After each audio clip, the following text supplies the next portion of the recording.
FM. The night comes alive. বিশ্বাস করা না করাটা আপনার ব্যাপার।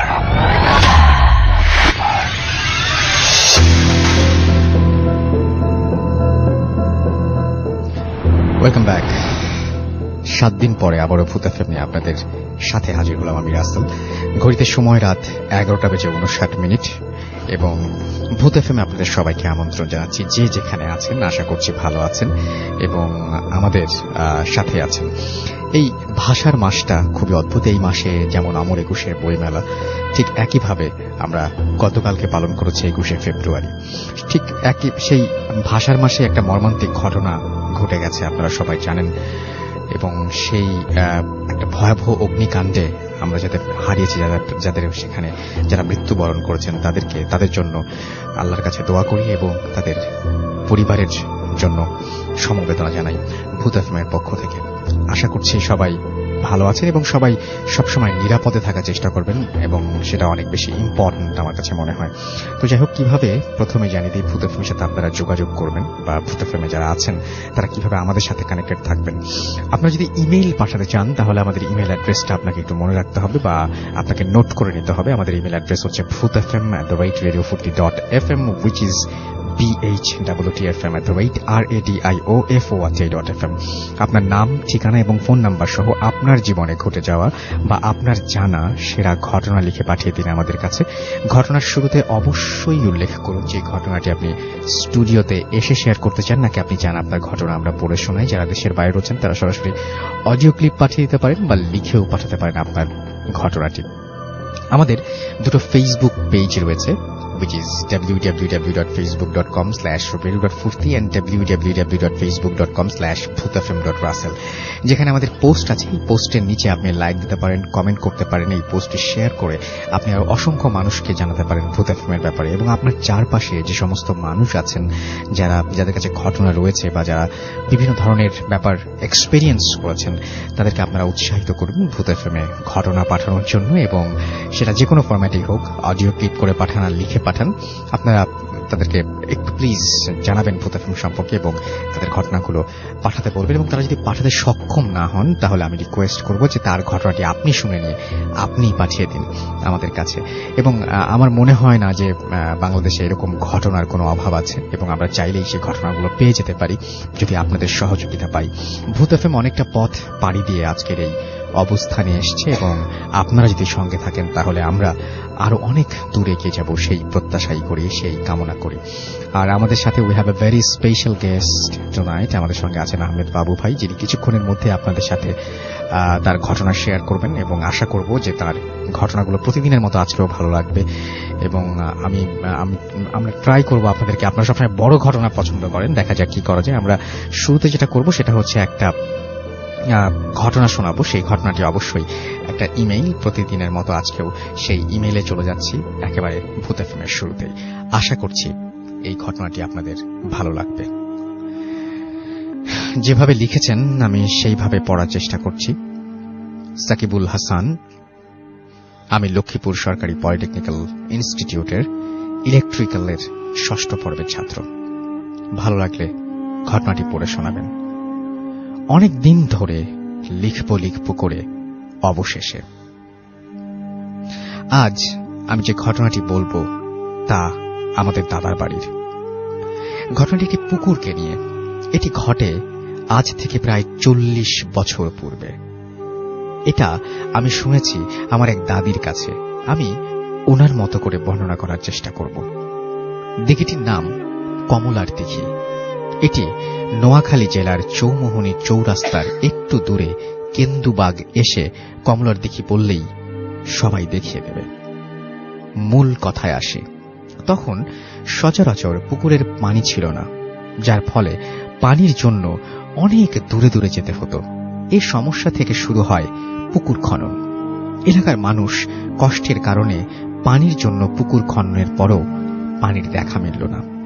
এই সমস্যার সমাধান খুঁজে ফেরে সবাই, কারণ তখনকার দিনে ইলেকট্রিসিটি অ্যাভেলেবল ছিল না। এ কারণে মোটরে পানি সরবরাহ করা সম্ভব না।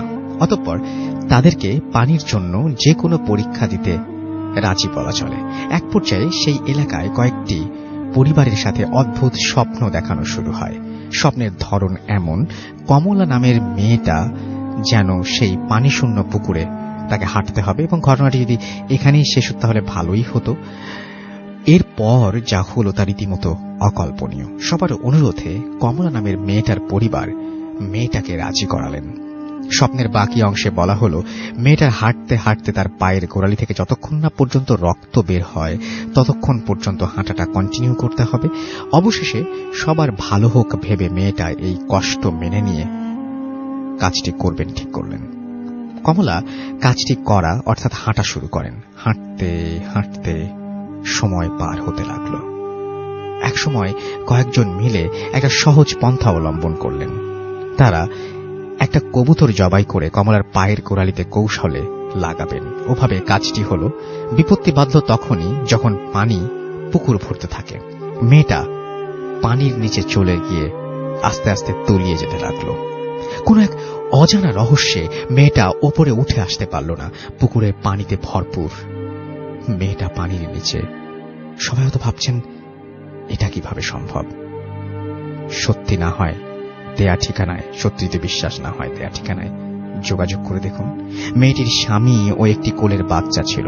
আপনি বলতে পারেন কোলের বাচ্চা মায়ের দুধ ছাড়া থাকবে কি করে। তার আগে বলে রাখা ভালো, কমলার পানির নিচে যাওয়ার দৃশ্য সবাই প্রত্যক্ষ করে। তারাও মেয়েটাকে পানি থেকে উঠাতে চেষ্টা করেও ব্যর্থ হয়। আপনি হয়তো একটা ব্যাপার জানেন, মাটির নিচে যখনই কোনো জিনিস খোঁজ করা হয় তখন ব্যর্থ হলে সেই লোকগুলোর স্মরণ থাকে না বা তারা কতটুকু মাটি খুঁড়ল। সো আমরা জানি যে পুকুর কতটা গভীর ছিল। পুকুর পাড়ে তার বাচ্চার কান্না শুনে কমলা পাড়ে উঠে এলো। তার মায়ের কোলে থেকে বাচ্চাটাকে ঘাটে এসে দুধ খাওয়ালো। এভাবেই প্রতিদিন সময় মতো বাচ্চাকে কমলা দুধ খাওয়াতো। এ ব্যাপারটা কমলার স্বামী পেছনে হতো। তার স্বামী একদিন ঘটনাটি লক্ষ্য করল এবং সে গোপনে পাহারা দিতে থাকল, এই বলে তার স্ত্রীকে কমলা যেন তার পানির নিচে যেতে না পারে। সময় মতো কমলা বাচ্চাকে তার মা পাড়ে নিয়ে এলো। কমলা পাড়ে বসে বাচ্চাকে দুধ খাওয়াতে বসলো। অমনি কমলার স্বামী পেছন থেকে এসে তাকে ধরতে যাবে। সেই মুহূর্তে কমলা টের পেল এবং পানিতে লাফ দিল। অবশ্য তার স্বামী শুধু তার চুলগুলো ধরতে পারলেও কমলাকে আটকাতে পারল না। শুধুমাত্র চুলগুলো হাতে রয়ে গেল। চুল দিয়ে আর কি হবে, চুলগুলো ফেলে দিল। আর সেই পুকুর পাড়ে ছনের এক ধরনের বন ওঠে। ধারণা করা হয় ওই চুল থেকে নাকি এই ছনের বন তৈরি হয়। এখানে কমলার অবদানের কিছু কথা না বললেই নয়। আপনারা আগের কিছু ঘটনা শুনেছেন। তখনকার দিনে গ্রামের বাড়ি ডেকোরেশনের ব্যবস্থা ছিল না বললেই চলে, যার কারণে কোনো গরিব লোকের বিয়ের অনুষ্ঠান হলে কমলা পুকুরের পাড় থেকে প্রয়োজনীয় মালামাল সময় মতো নিয়ে আসতো এবং তা ফিরিয়ে দিত।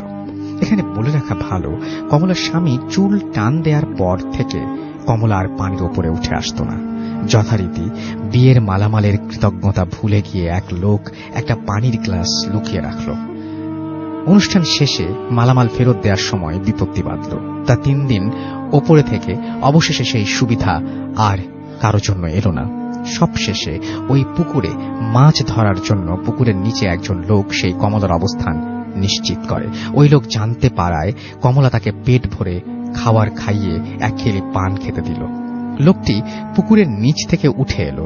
আরেকটা কথা, কমলা তাকে কমলার অস্তিত্বের কথা বলতে নিষেধ করেন। এদিকে অনেক সময় লোকটার পান নিচে থাকার পর সবাই মনে করলো বা চিন্তা করলো যে তাকে পান মুখে দিয়ে উপরে আসতে দেখে সবার মনের মধ্যে প্রশ্নের বাসা বাঁধে যে অনেকক্ষণ পানি থেকে উঠছিল না এবং তারপরে কিভাবে আবারও এরকম পান খেতে খেতে একটা লোক উঠে আসলো। শেষমেশ লোকটা সত্যি বলতে বাধ্য হলো। এদিকে পুকুরের সবার অসচেতনতা ও ময়লা আবর্জনা মুক্ত করায় কমলা ওই পুকুর থেকে উত্তর দিকের কোনো একটা জায়গায় চলে যায়। যেই দিকে যায় লোকটা বলে সেই পথে একটা ছোট নদীর সৃষ্টি হয়। এরপরে কমলার নামেই কিন্তু সেই দিঘির নামকরণ করা হয়। খুবই অদ্ভুত একটা ঘটনা। যে ঘটনাটা যিনি লিখেছেন কিছু কিছু সেন্টেন্স আমার মনে হয় বাদ দিয়ে গেছেন উনি, যার কারণে আপনাদের যদি বুঝতে অসুবিধা হয় আমি আপনাদেরকে আরেকটু স্মরণ করিয়ে দিই। সেটা হচ্ছে যে এই পুকুরে কোনো একটা গ্রামের যে পুকুরটাতে কোনোভাবেই পানি উঠছিল না, সেই পানিটা পানির ব্যবস্থা করার জন্য এই কমলা মেয়েটিকে হাঁটতে বলা হয়, এবং সে যখন হাঁটে তারপরে তাকে বলা হয় যে যতক্ষণ পর্যন্ত পা দিয়ে ব্লিডিং না হবে ততক্ষণ পর্যন্ত তাকে হাঁটতে হবে। একটা পর্যায়ে সে হাঁটে ঠিকই, কিন্তু পানিটি ভরে যাবার পরে কোন একটা পন্থায় সেই ব্লিডিং এর ব্যবস্থা করা হয় এবং সেই পানি থেকে উঠে আসতে পারে না, এবং ধারণা করা হয় সে পানির নিচেই বসবাস করে। কিন্তু তার একটা নবজাত শিশু ছিল, যে শিশুকে সে প্রতিদিন খাওয়াতে পুকুর থেকে উঠে আসতো, এবং তার স্বামী একদিন সেটা দেখতে পায় এবং তাকে আটকানোর চেষ্টা করেও ব্যর্থ হয়। এবং কমলা ওই এলাকাবাসীকে নানান রকমের হেল্প করত, এবং সে হেল্প মানে কোন একটা কারণে সেই হেল্প করাটা একদিন বন্ধও হয়ে যায়, এবং সেটা আপনারা শুনেছেন যে কি কারণে। এবং এই জায়গাটা উনি খুব কনফিডেন্টলি বলছেন যে এই জায়গাটা যদি আপনি যান এবং এই দিঘিটি সম্পর্কে খোঁজ নেন তাহলে আপনি নিজেও জানতে পারবেন, এবং এই ব্যাপার সম্পর্কে যদি কারো আগ্রহ থাকে তাহলে খোঁজ নিয়ে অবশ্যই জানতে পারেন, এবং আমাদেরকেও জানতে পারেন যে কি ধরনের ঘটনা সেখানে ঘটলো বা কি জানতে পারলেন আপনি সেটা। যাই হোক, আমাদের এখানে অনেকেই অলরেডি লিখছেন, অনেকের কাছে পছন্দ হয়েছে ঘটনাটি। যেমন আমি দেখতে পাচ্ছি আমাদের এখানে লিখেছেন যে ইমন খান হৃদয়, ভয়ঙ্কর লেগেছে তার কাছে। আমাদের সঙ্গে আছেন দেখতে পাচ্ছি এই মুহূর্তে প্রিন্স ফারহান, এবং তিনি রাজশাহী থেকে শুনছেন। এবং আমাদের সঙ্গে নাহিদ ইসলাম আছেন, নাহিদ ইসলাম ফারাবি, অনেকদিন পর ভূত এফএম বন্ধু বান্ধবদের নিয়ে শুনছেন। Thank you very much, welcome back. Arafat Mahmud Jafar লিখেছেন নাইস স্টোরি। তসলিম মাহমুদ হৃদয় লিখেছেন বাবু ভাই মানেই ভূত এফএম চলে যায় ভূতের জগতে। বাবা, চমৎকার। কিছুক্ষণের মধ্যে তিনি যোগ দিবেন, আশা করছি। চমৎকার ঘটনা নিয়ে তিনি আজকে হাজির হয়েছেন। এলসি রনি আমাদের সাথে আছেন, এমডি জুবায়ের হাসান আমাদের সঙ্গে আছেন, আমাদের সঙ্গে আছেন দেখতে পাচ্ছি এই মুহূর্তে আব্দুল্লাহ আল্লাহ বশির, এবং তিনি শিবগঞ্জ চাঁপাইনবাবগঞ্জ থেকে শুনছেন। খান নিফিউ আমাদের সঙ্গে আছেন, আমাদের সঙ্গে আছেন এমডি জুয়েল হুসাইন, চরমোনাই বরিশাল থেকে শুনছেন তিনি।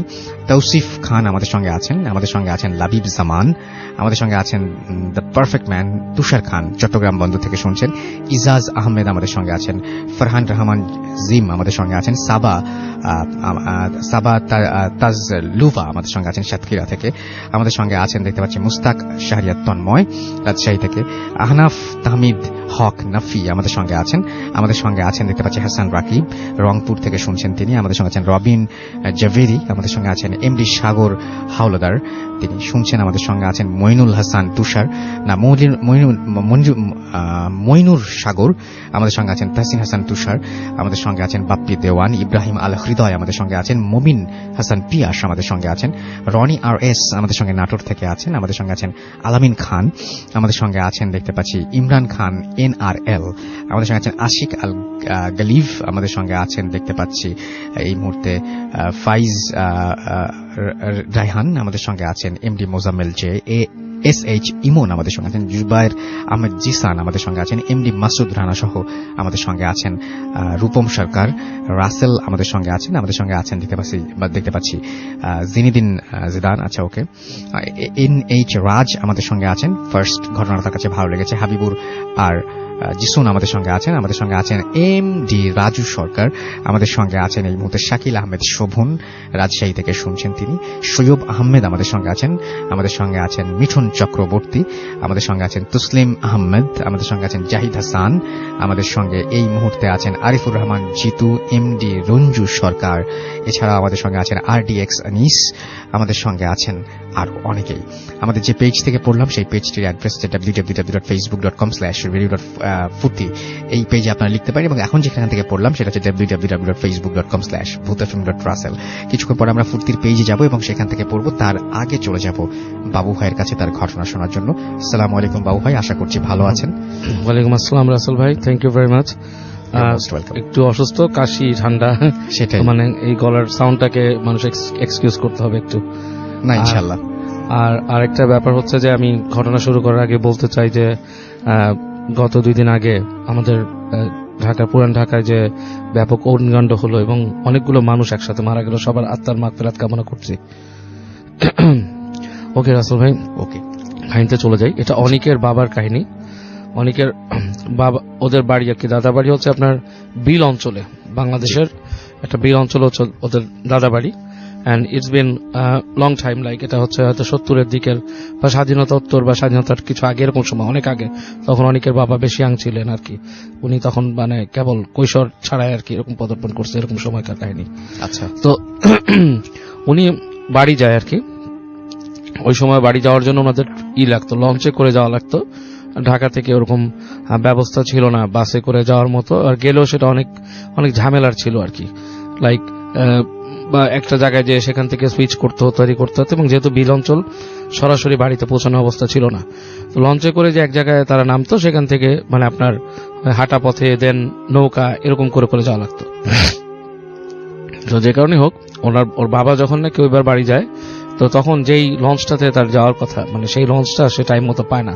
আচ্ছা, তো এটা ছুটে যাওয়ার কারণে তাকে ওয়েট করতে হয় অনেকক্ষণ। ওয়েট করার পরে দেখে যে একটা লঞ্চ ওইটার কাছাকাছি আরেকটা জায়গায় যাবে, সেটা একটু ছোট লঞ্চ, এবং মানে একটু মানে টাইমটা হচ্ছে আপনার তখন থেকে আরো 3-4 ঘন্টা পরে। আদারওয়াইজ ওনাকে ওয়েট করতে হবে নেক্সট ডে পর্যন্ত, অনেক লম্বা সময়। অথবা ওনাকে ঘুরে ফিরে বাসে যাওয়ার কোন একটা ব্যবস্থা। আর সম্ভবত ওর দাদা বা কেউ একজন এরকম অসুস্থ ছিল ওই সময়, তো ওনাকে যেতেই হবে ইমার্জেন্সি কারণে। তো উনি যেটা করেন, উনি ডিসিশন নেন ওই ছোট লঞ্চে করে উনি পাড়ি দেবেন আর কি ওই টাইমটা। আচ্ছা, সো যেই উনি ওখানে তারপর ওয়েট করতে করতে ওই যখন নাকি ওই লঞ্চটা আসে, ছোট লঞ্চটা, তো ছোট লঞ্চে উনি ওঠেন। তো ছোট লঞ্চে ওনাদের ওঠার পথে ভয় ছিল হচ্ছে একটা, যে ওই জায়গায় যাওয়ার জন্য পদ্মা নদী পাড়ি দিতে হতো। তো পদ্মা অনেক বড় নদী, আপনারা এখনই জানি। ওই সময়ের পদ্মার অবস্থা ছিল আরো বড়, এবং অ্যাকচুয়ালি ওই সময় নাকি কুল কিনারা দেখা যেত না। অ্যান্ড দ্যাট ইজ ট্রুথ যে রাসেল ভাই, আমি আমার জীবন দশায় আমি ছোটকালে একবার আমার নানির সাথে পদ্মায় গিয়েছিলাম লঞ্চে, তখন আমি নিজেই দেখছি যে আসলে ওই পার দেখা যাচ্ছে না। সেটা হচ্ছে আপনার 80-র দশকের কথা। হ্যাঁ, তো এটা তো আরো আগের কথা, তখন এরকমই ছিল। তো রাতের বেলা উনি ওই ছোট লঞ্চে করে রওনা দেন। আচ্ছা, তো বলছে যে লঞ্চ যাচ্ছে, এবং মানে ওই মানে ধরেন সন্ধ্যার দিক থেকে তাদের যাত্রা শুরু হয়েছে, এবং চলতে চলতে চলতে এক সময় ধরেন ভোরের দিকে বা মধ্যরাতে 2টা-3টা এরকম একটা সময় ওই যে জায়গাটায় যাওয়ার কথা ওই জায়গাটা টাচ করছে লঞ্চ। আচ্ছা, এবং উনি নেমে যান ওখান থেকে। তো লঞ্চ থেকে যখন নামেন, ঘাটে নেমে দেখেন যে আসলে তেমন কিছুই নাই। যে জায়গাটা নামছে ওইটা কোনো প্রমিনেন্ট জায়গাও না, মানে ওই জায়গার যে খুব পরিচিতি আছে বা ওইটা কোনো বড় বন্দর বা লঞ্চ ঘাট যেখান থেকে মানুষ মুভ করে সেরকম না, নিতান্তই গ্রাম্য এলাকা, এবং একদমই বাতি টাতি কিছুই নাই। লঞ্চ ঘাটে যে পল্টন থেকে বের হয়ে উনি যখন হেঁটে উঠলো গ্রামের মেঠো রাস্তায়, দেখলো যে কিছুই নেই ওখানে, মানে একদমই কিছু নেই, শুনশান। আচ্ছা, তো উনি চিন্তা করতেছে, আমি যদি এখন বাড়ি না যাই, আমি এখানে ওয়েট করি, সেটা করতে পারি সকাল পর্যন্ত, অথবা আমি হেঁটে যেতে পারি। তো যেহেতু ওনাদের গ্রামের সাথে যথেষ্ট কানেক্টিভিটি ছিল, ছোটকালে ওনার বড় হয়েছে গ্রামে, উনি ডিসিশন নেন যে আমি হাঁটা দিই। আচ্ছা, একটা ওনার আন্দাজ আছে, উনি ওই জায়গাটা খুব ভালো মতন চিনেন না যেখানে নামছেন, বাট ওনার একটা আন্দাজ আছে যে এইখানের পরে এই জায়গায় যেতে হবে, এই জায়গা থেকে এত দূর হাঁটার পরে আমি ওখানে এই বিলের ওখানে মাঝি টাজি পাবো, কাউকে ফেলে হয়তো ভোরের দিকে আমি চলে যেতে পারবো। এরকম একটা চিন্তা করে উনি হাঁটা দেন। তো উনি যখন হাঁটছেন, হাঁটতে হাঁটতে হাঁটতে হাঁটতে যাচ্ছেন গ্রামের রাস্তা, এর মধ্যে ওই সময়টা ছিল হচ্ছে ঠিক আপনার ফসল তোলার সময়টা, মানে মানে শীত আসতেছে আবার আসতেছে না, গ্রামে একটু ঠান্ডা পড়ে যায়, কিছু কুয়াশা ধরে আর কি ওই সময়। আচ্ছা, তো উনি কুয়াশা ধরছে এবং একটু ওনার গায়েও লাগতেছে কুয়াশা, এবং মানে ঠান্ডা ঠান্ডা লাগতেছে। এই অবস্থায় উনি হেঁটে হেঁটে যেতে থাকেন। আচ্ছা, তো উনি ব্যাগের মধ্যে একটা টর্চ লাইট ছিল, মানে ফ্ল্যাশ লাইট, যে ছোট সিগাল কোম্পানির ফ্ল্যাশ লাইট ছোট, তো ওগুলো আর কি, মানে তখনকার সময় যেটা বলছে যে সিগাল ফ্ল্যাশ লাইট, তো ওইটা উনি খুঁজে বের করে ব্যাগের থেকে, এবং ওটা জ্বালায় পথের মধ্যে দিয়ে দিয়ে হেঁটে হেঁটে হেঁটে হেঁটে উনি যাচ্ছেন। তো যেতে যেতে গ্রামের রাস্তা বেশ এনজয় করতেছেন, এবং ওই সময় মনে করেন যে রাত তখন মানে এমন অবস্থা হয়েছে যে চাঁদ পড়ে গেছে, চাঁদ নাই আকাশে, আকাশে জাস্ট চাঁদ যে পড়ে গেছে, চাঁদের হালকা একটা আলো মতো আকাশে থাকে আর কি, এরকম দেখা যাচ্ছে। তো হাঁটতে হাঁটতে হাঁটতে হাঁটতে এমন একটা জায়গায় আসছেন যে জায়গা হচ্ছে যে আপনার একটা বড় রাস্তা উঠে গেছে, এবং রাস্তার পাশ থেকে রাস্তা পার হওয়ার পর আরেকটা রাস্তা নামছে, এবং ওই রাস্তাটা যখন উনি নামতেছেন ওনার কিছু স্মৃতি মনে পড়ছে, যে ওনার কৈশোরে, ওনার আরো ছোটকালে, উনি যখন নাকি ওনার বয়স 10-11 বছর, তখন উনি ওনার দাদার সাথে ওই এলাকা দিয়ে আসছিলেন। আচ্ছা, এবং যখন আসছেন তখন ওনার দাদা ওনাকে বলছিলেন যে এই রাস্তা দিয়ে কেউ রাত্রে চলে না, চলাফেরা করে না, ওই যে রাস্তাটা দেখাইছিল, কারণ ওনার দাদা ওনাকে নিয়ে আসছিল আরো ওই পাশ থেকে। আচ্ছা, তো উনি চিন্তা করলো যে আমি আমার দাদার যে রাস্তা দিয়ে আমাকে আনছে বড় রাস্তা দিয়ে, সেটাতে আনছিল ভ্যান গাড়িতে করে, হুম হুম, মানে 3 চাকার ভ্যান। হুম হুম। এখানে আমার 3 চাকার ভ্যান নেই এবং বহু দূরের রাস্তা ওনার মনে পড়ে আর কি। তো ওই রাস্তাটা শর্টকাট, যেটার কথা বলছে যে এখান দিয়ে মানুষ চলে না রাত হলে।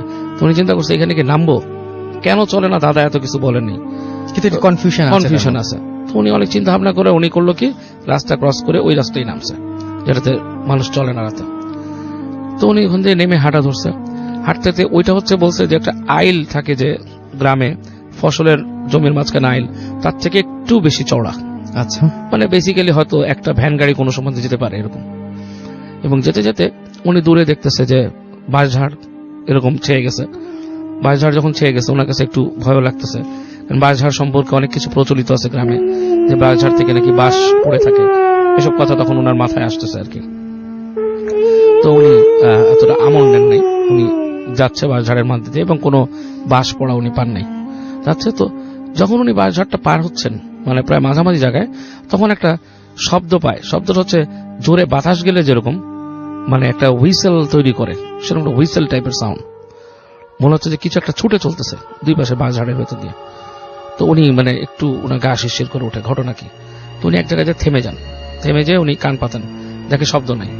আবার উনি হাঁটা শুরু করছেন, আবার হুইসেলটা শুরু হয়।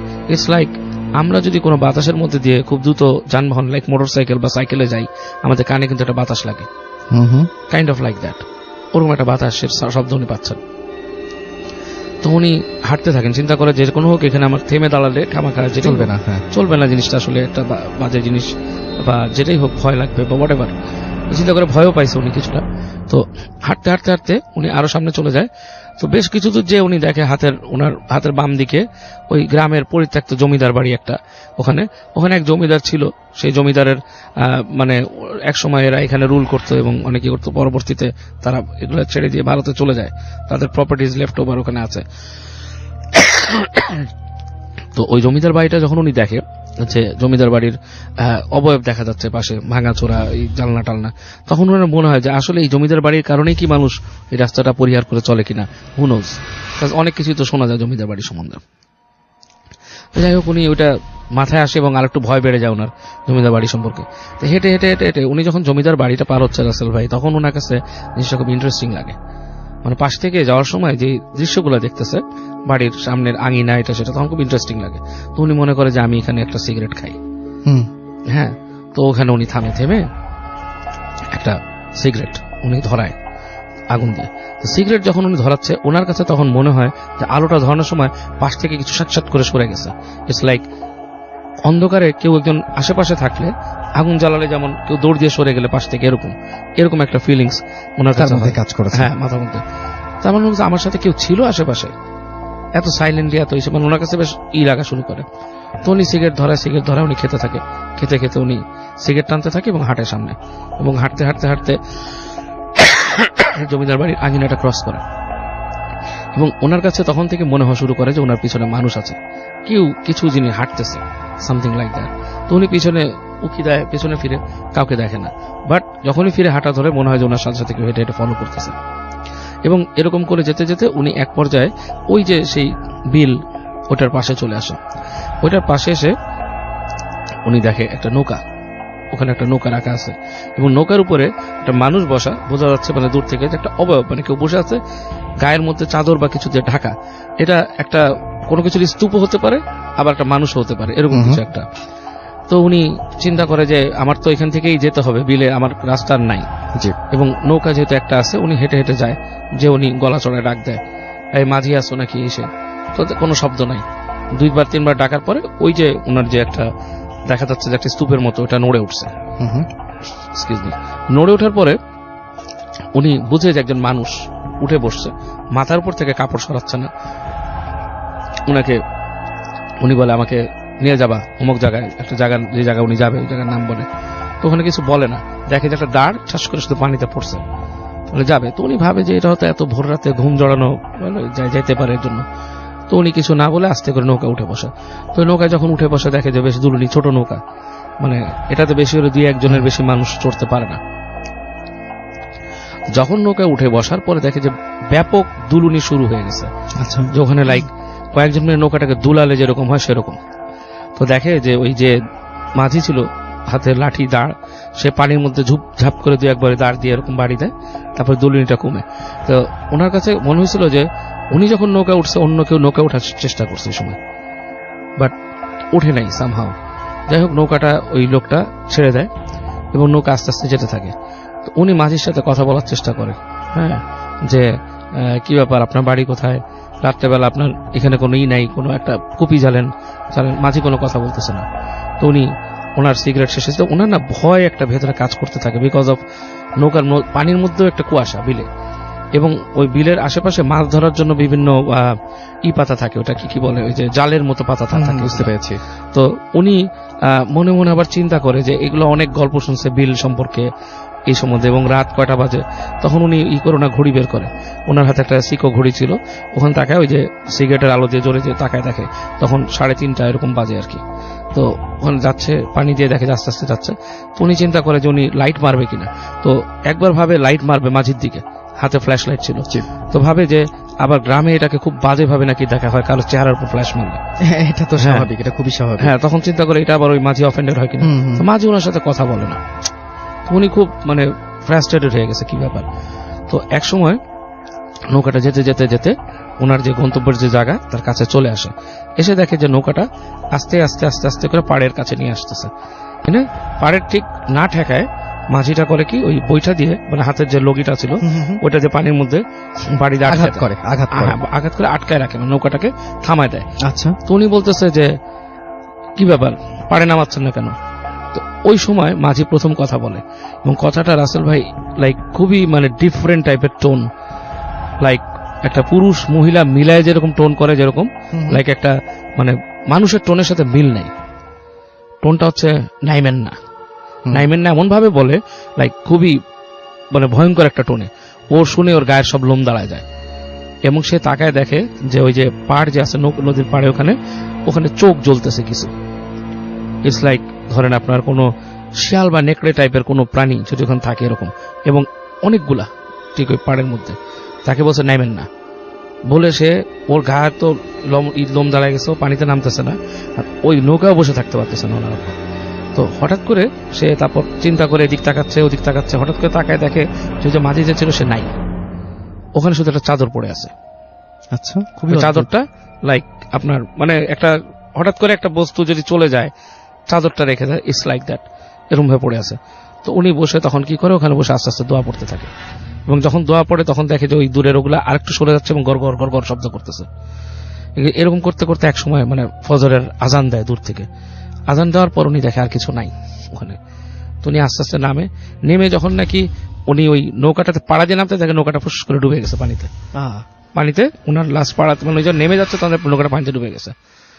তো তারপরে উনি অনেক ভয় পেয়ে এবং উথাল পাতাল গায়ে জ্বর এসে যায় ওনার।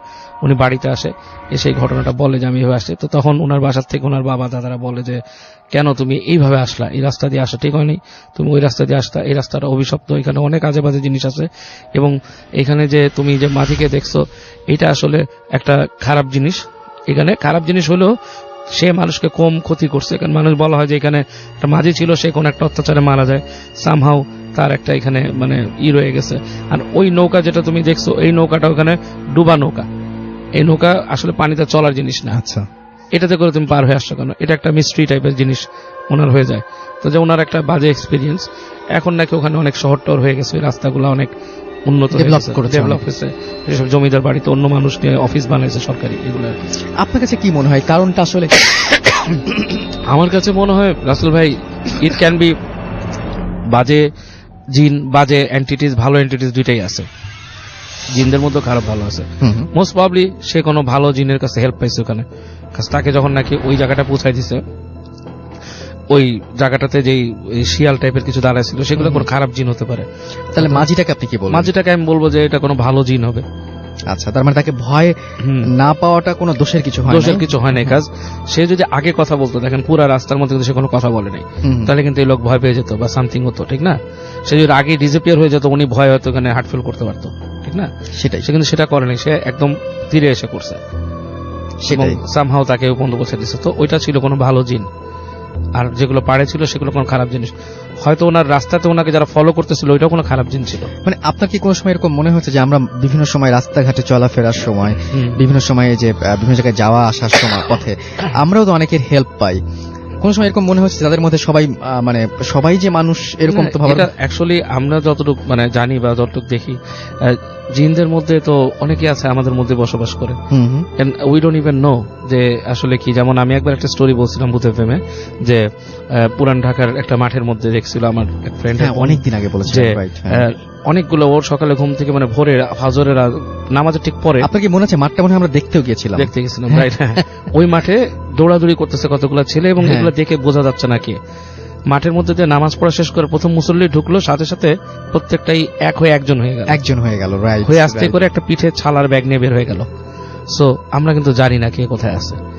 হ্যাঁ, সো হইতে পারে একটা মানে মানুষের মতো চলাফেরা করতেছে, হতে পারে আমরা যেমন অনেক আগে ছোটকালে ঘটনা শুনতাম, এইসব কাহিনী এখনো অনেক পাই, মানুষের কাছ থেকে আসে, মেইলে আসে, এসে কিন্তু এগুলো বলি না কারণ এটা অনেক চর্চিত।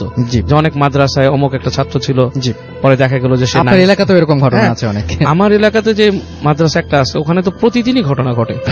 আমার এক আত্মীয়র বাসা খুব কাছে, সে প্রায় রাত্রে চিৎকার শুনে ভূত ভূত ভূত, কোথা থেকে শুনে মাদ্রাসা ছেলেমেয়েরা চিৎকার করতেছে। তো পরে মানুষের কাছ থেকে শুনছে যে ওখানে নাকি জিনরা আসে, ডিস্টার্ব করে। তো এইটা মানে এত বেশি শোনা কাহিনী হয়ে যায় আমরা আচ্ছা এটাকে আর শেয়ার নাই করি।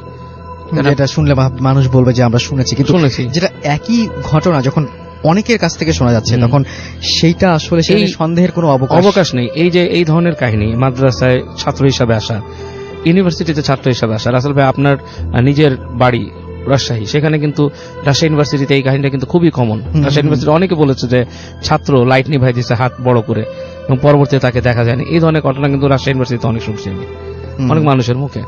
তারপর অনেকের কাছে শুনছি এরকম যে সকালবেলা এসে ডাক দিয়ে নিয়ে গেছে জমিতে চাষ করার জন্য, হ্যাঁ, বা মাটি কাটার জন্য, পরে যে দেখে তার সাথে কুস্তি হয়েছে, এগুলো একদম রেগুলার ঘটনা শোনা যায়। এমন শুনছি মানে এই যে কুস্তির ঘটনাটা আমি একদম আমার নানা বাড়ির মানুষের কাছ থেকেও শুনছি এবং তাদের ব্লাড লাইনের মধ্যে বলছে। সো কিন্তু পরবর্তীতে আরো মানুষের কাছে শোনার পর আমি একটু কনফিউজ হয়ে গেছি, ওইটা এক অঞ্চল, এটা আরেক অঞ্চল, মানে বিভিন্ন অঞ্চল থেকে।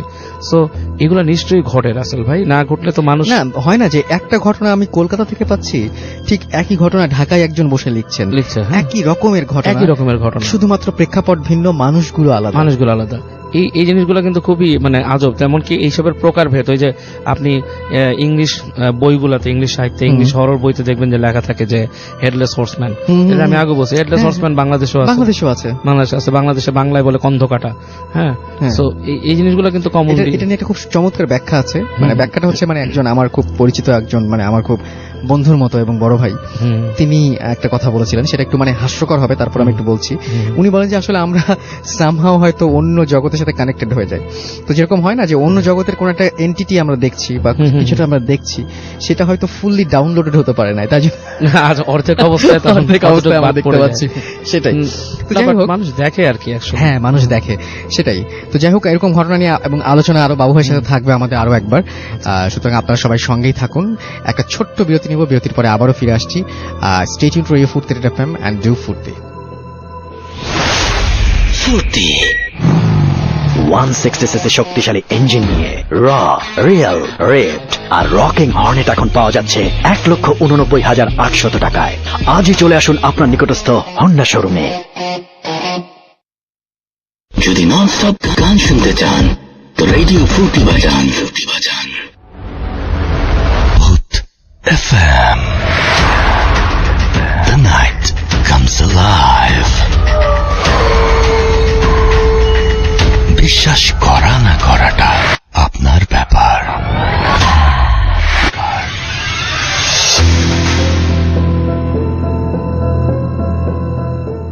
ওয়েলকাম টু ভূত এফএম। ঘড়িতে সময় এক্স্যাক্টলি রাত 12টা বেজে 35 মিনিট। শুনছেন রেডিও ফুর্তি এফএম। আমি কাছে আছি, সাথে আমার সাথে রয়েছেন আজকের অতিথিরা, এবং আপনাদের সবাইকে আরো একবার বলি যে বিশ্বাস করা বা না করাটা কমপ্লিটলি আপনাদের ব্যাপার। আপনারা আপনাদের যে ঘটনাগুলো আছে সেই ঘটনাগুলো আমাদের সাথে শেয়ার করতে ভুলবেন না। যদি আমাদেরকে লিখতে চান আপনার ঘটনা, তাহলে আমাদের অ্যাড্রেস হচ্ছে bhutfm@radiofurti.fm, which is BHWTFM@radiofurti.fm। আপনার নাম, ঠিকানা এবং ফোন নাম্বার সহ আপনার জীবনে ঘটে যাওয়া বা আপনার জানা সেরা ঘটনা লিখে পাঠিয়ে দিন আমাদের কাছে। ঘটনার শুরুতে অবশ্যই উল্লেখ করুন যে ঘটনাটা আপনি স্টুডিওতে এসে শেয়ার করতে চান, নাকি আপনি চান আপনার ঘটনা আমরা পড়ে শোনাই। যারা দেশের বাইরে রয়েছেন তারা সরাসরি অডিও ক্লিপ শেয়ার করতে পারেন আমাদের সাথে, বা লিখেও পাঠাতে পারেন আপনার ঘটনাটি। আমাদের দুটো ফেসবুক পেজ রয়েছে, www.facebook.com/radio.furti and www.facebook.com/bhutfm.russell। এই দুটো অ্যাড্রেসে এসে আপনি আপনাদের ঘটনাগুলো, আপনাদের যে কমেন্ট, সেই কমেন্ট সেকশনে গিয়ে আপনাদের মতামত লিখতে পারেন। কোন ঘটনা ভালো লাগছে, কোন ঘটনা ভালো লাগছে না সেটা লিখে জানাতে পারেন আমাদেরকে। এবং আমাদের স্টুডিওতে যারা আছেন তাদের ছবি সেখানে আপলোড করা আছে, সেই ছবিতে লাইক দিতে পারেন, কমেন্ট করতে পারেন, শেয়ার করতে পারেন এবং আরো বেশি মানুষকে জানিয়ে দিতে পারেন ভূত এফএম সম্পর্কে। আমাদের স্টুডিওতে আরো একজন অতিথি এই মুহূর্তে উপস্থিত আছেন, আমরা চলে যাব সরাসরি তার কাছে। প্রথমে জানতে চাইবো আপনার নাম, আপনি কোথা থেকে এসেছেন, তারপরে আপনার ঘটনাটি আমরা শুনে আসবো। চলুন আপনার সাথে কথা বলি একটু। আসসালামু আলাইকুম রাসেল। ওয়ালাইকুম সালাম। আমি জানি আপনি সবসময় ভালোর দলে। আমি এসেছি মিরপুর ডিওএইচএস থেকে। আমি মোহাম্মদ কামরুজ্জামান তুষার। আমি একটা প্রাইভেট হসপিটালে কর্মরত আছি। আচ্ছা, এবং আপনি প্রাইভেট হসপিটালে কর্মরত আছেন এবং আপনার ঘটনাটাও খুব আজবভাবে অ্যাম্বুলেন্স নিয়ে। ওকে রাসেল ভাই, আমি সরাসরি ঘটনায় চলে যাচ্ছি। আমার ঘটনাটি হচ্ছে 2017 সালের 1 অক্টোবর। সেদিন ছিল আমার মামার বিয়ে। তো আমি বলে নিচ্ছি, আমার হোম ডিস্ট্রিক্ট হচ্ছে কুমিল্লা। ঘটনাটা ঘটেছে আসলে কুমিল্লার দাউদকান্দিতে। তো আমরা 3 কলিগ মিলে সকালে রওনা হই দাউদকান্দির উদ্দেশ্যে। আমরা খুব ভালোভাবেই 2টি বাইকে করে 3 জন জার্নি করে খুব সুন্দরভাবে পৌঁছাই। সারাদিন বিয়ের প্রোগ্রাম শেষ করি আমরা সন্ধ্যা হয় এরকম একটা অবস্থা। আমরা আবার রওনা করি ঢাকার উদ্দেশ্যে। এখানে আমি একটু বলে নিচ্ছি, আমরা আসলে যে রোডটা ইউজ করেছি সেটা হচ্ছে, আমাদের 2টা ওয়ে আছে, কাঁচপুর সায়দাবাদ হয়ে যেটা যায়, আর একটা হচ্ছে 300 ফিট দিয়ে ভুলতা দিয়ে যে কাঞ্চন ব্রিজ দিয়ে যায়। এটা আমাদের জন্য একটা ইজি প্রাইভেট কার বা মোটরসাইকেলে করে যাওয়ার জন্য। আমরা এই পথটা দিয়ে যাওয়া আসা করি নর্মালি প্রাইভেটে গেলে আর কি। তো ঘটনাটা ঘটে রাসেল ভাই, আমরা যখন সন্ধ্যার পর রওনা হই, আমরা 3 জন কলিগ ছিলাম, আমি আর আমার 2 কলিগ, সাথে 2টো বাইক ছিল আমাদের সাথে। তো আমাদের যে স্টেশন থেকে দাউদকান্দি যে টোল প্লাজার ডিস্টেন্স হচ্ছে 12 কিলোমিটার। তো 12 কিলোমিটার আমরা খুব ভালোভাবে আসি, খুব একই গতিতে 2টা বাইক। আমি ছিলাম একজনের পিছনে বসা, আর সামনে যে ছিল সে ছিল সিঙ্গেল। তো খুব ভালোভাবে আসি দাউদকান্দি টোল প্লাজা পর্যন্ত। আমরা টোল দেই, টোল পার দিয়ে আমরা পার হই, ব্রিজে উঠবো সেই অবস্থা।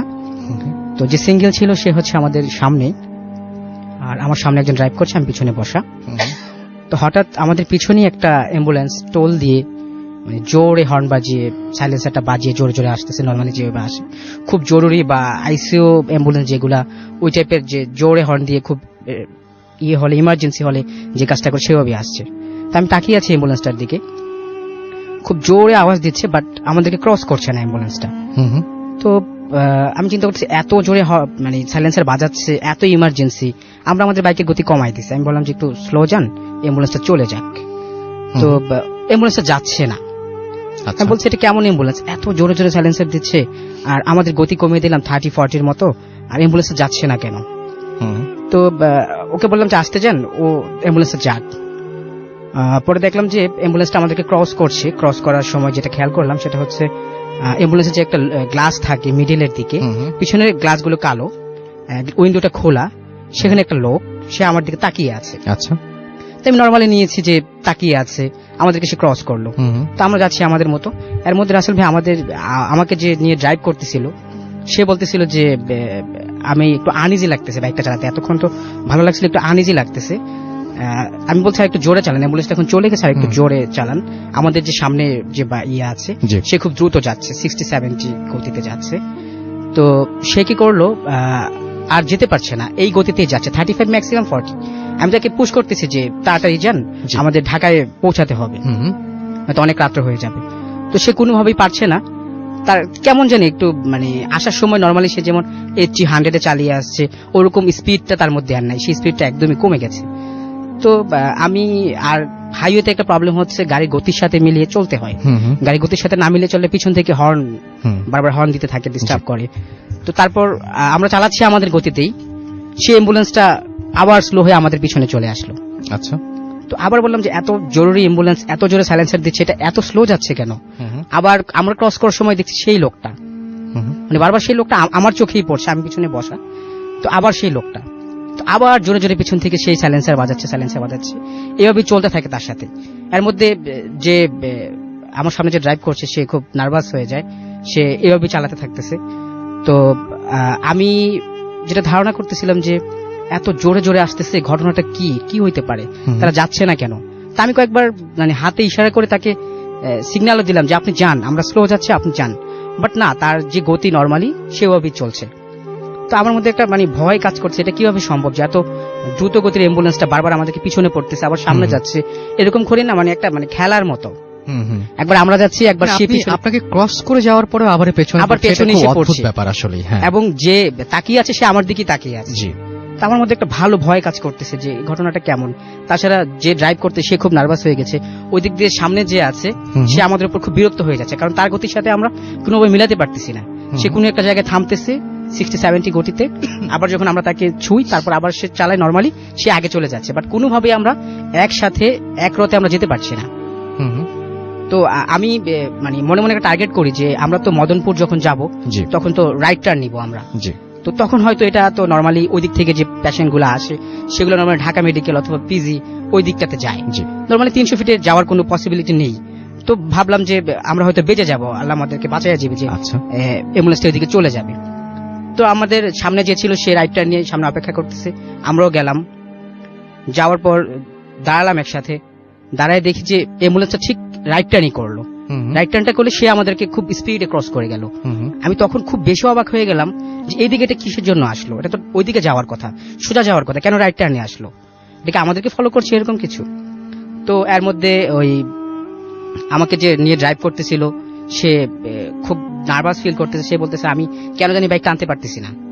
তো আমাদের সামনে যে ছিল সে বললো যে বাইকে প্রবলেম নাকি ডবল ওঠাতে প্রবলেম। তো সে বললো ঠিক আছে, আমার বাইকটা একটু ভালো, আমার বাইকটা তুমি নাও, আর যে ডবল আছে আমি ডবলকে তার আমার পিছনে নিচ্ছি, তুমি সিঙ্গেল আসো এবং ভালো বাইকে আসো। তো আমরা ওরকম ভাবে কাজ করলাম, কিন্তু চেঞ্জ করলাম সবকিছু ঠিকই, বাট সবকিছুই আগের মতো, সে স্লো ভাবে আসতেছে, সে আগের মতোই করতেছে। তো আমি পিছনে, আমি এর মধ্যে ওই ঘটনাটা যে সামনে ছিল তার সাথে শেয়ার করতে শুরু করলাম যে টোলপাতা থেকে শুরু করে এই অ্যাম্বুলেন্সটা আমাদেরকে ফলো করতেছে, একবার আসছে যাচ্ছে, আমরা এটা মানে বুঝতেছি না, এবং একটা লোক উইন্ডো দিয়ে তাকিয়ে আছে বারবার আমার দিকে। তো আমার খুব ভয় লাগতেছে বিষয়টা। আর ফারুক এই যে ছিল ড্রাইভে সে খুব নার্ভাস হয়ে গেছে, মানে সে বলতেছে আজকে আমার কেমন যেন লাগতেছে, আমার মনে হচ্ছে না আমি ঢাকা পর্যন্ত যেতে পারবো। আচ্ছা। তো এটা বলার পরপরই সাই করে আবার অ্যাম্বুলেন্সটা আমাদের পাশ দিয়ে গেল। আমি বললাম যে এই যে এই অ্যাম্বুলেন্সটা নিয়ে এতক্ষণ আমাদের সাথে এরকম হচ্ছে। তো তারপর পিছনে ফিরে তাকালাম, দেখলাম যে ও পিছনে পড়ে যাচ্ছে, পিছনে দেখলাম যে ওর আর কোনো চিহ্ন নেই, ওকে আর দেখতেছি না আমরা, যে সিঙ্গেল ছিল। তো আমরা বাইক ঘুরালাম, ঘুরে গেলাম, যে দেখলাম যে ও পড়ে আছে একটা গর্তের মধ্যে, পুরো বাইক সহ একটা গর্তের মধ্যে পড়ে আছে। গর্তে একটু বৃষ্টির পানি ছিল, ধোঁয়া উঠতেছে মোটরসাইকেলের থেকে, ইঞ্জিন থেকে ধোঁয়া উঠতেছে প্রচন্ড, সে প্রচন্ড ব্যথা পায়, বাইকের নিচে পড়ে আছে। আর যে একটা কাভার্ড বেঞ্চ ছিল তার পিছনে, হেডলাইট দুটো ওচা করে খুব হার্ড ব্রেক করে দাঁড়িয়ে আছে, মানে আর অল্পর জন্য সে বেঁচে গেছে, যে তাকে চাপা দেয়নি কাভার্ড বেঞ্চে এরকম।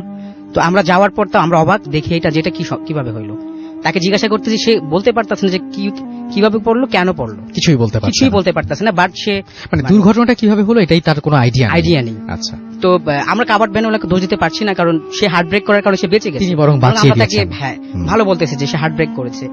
তো সেখানে আমরা 10-15 মিনিট অপেক্ষা করলাম। এখন যে অ্যাক্সিডেন্ট করলো সে কোনোভাবে আর বাইক চালাতে পারবে না, তার পায়ে ইনজুরি হয়েছে। তো এখন আমরা প্ল্যান করলাম যে আমি যে এটাতে ডবল ছিলাম, যে ইনজুর্ড হয়েছে সে সাথে উঠে যাবে আর ওই বাইকটা আমি চালাবো।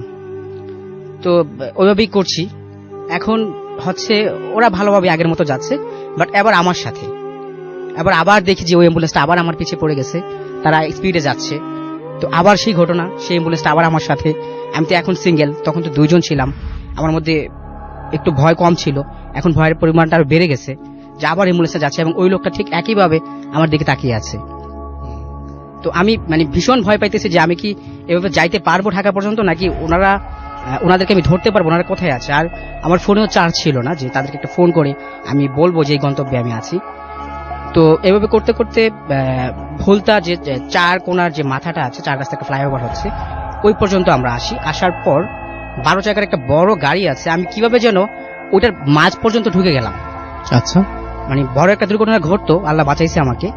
পরে কয়েকজন লোক দেখলো, দেখার পর আর ওইটাও একটা সিগন্যাল ছিল, সিগন্যাল থাকার কারণে উনিও হার্ট ব্রেক করে ওখানে গাড়িটা আটকিয়ে রাখে।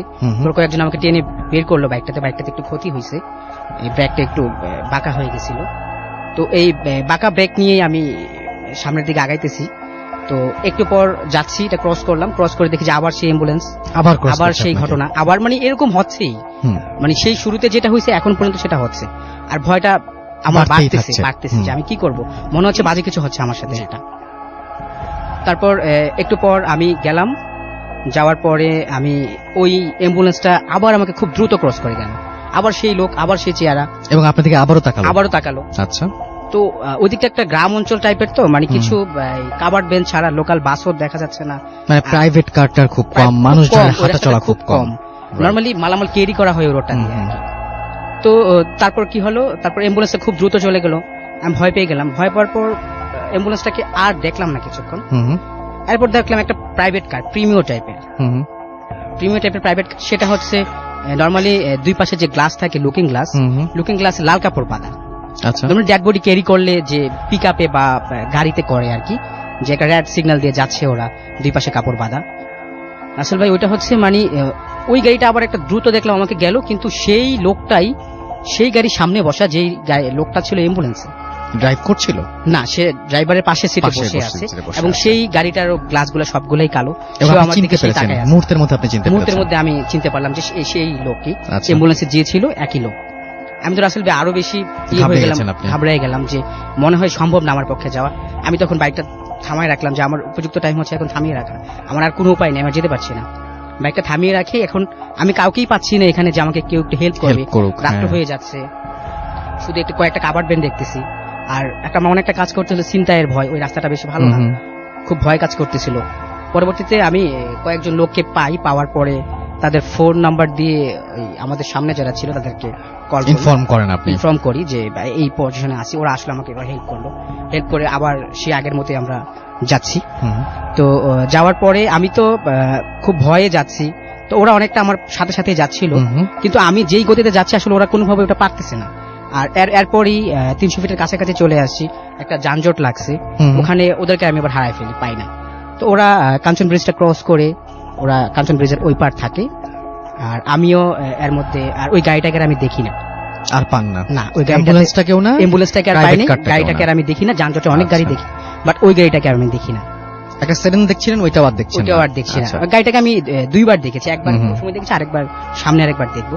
তো আমার সিদ্ধান্তটা হচ্ছিল যে ওই পার যাই, ওরা অপেক্ষা করছে, একসাথে 3 জন গেলাম। যাওয়ার পরে আমার ড্রাইভিং লাইসেন্স ছিল না থাকার কারণে ওই বাইকের যে পিছনে ইনজোর্ড ছিল সে বলল যে ও পিছনে বসবে, যদি পুলিশ ধরে বা সার্জেন্ট ধরে ওর লাইসেন্সটা শো করবে।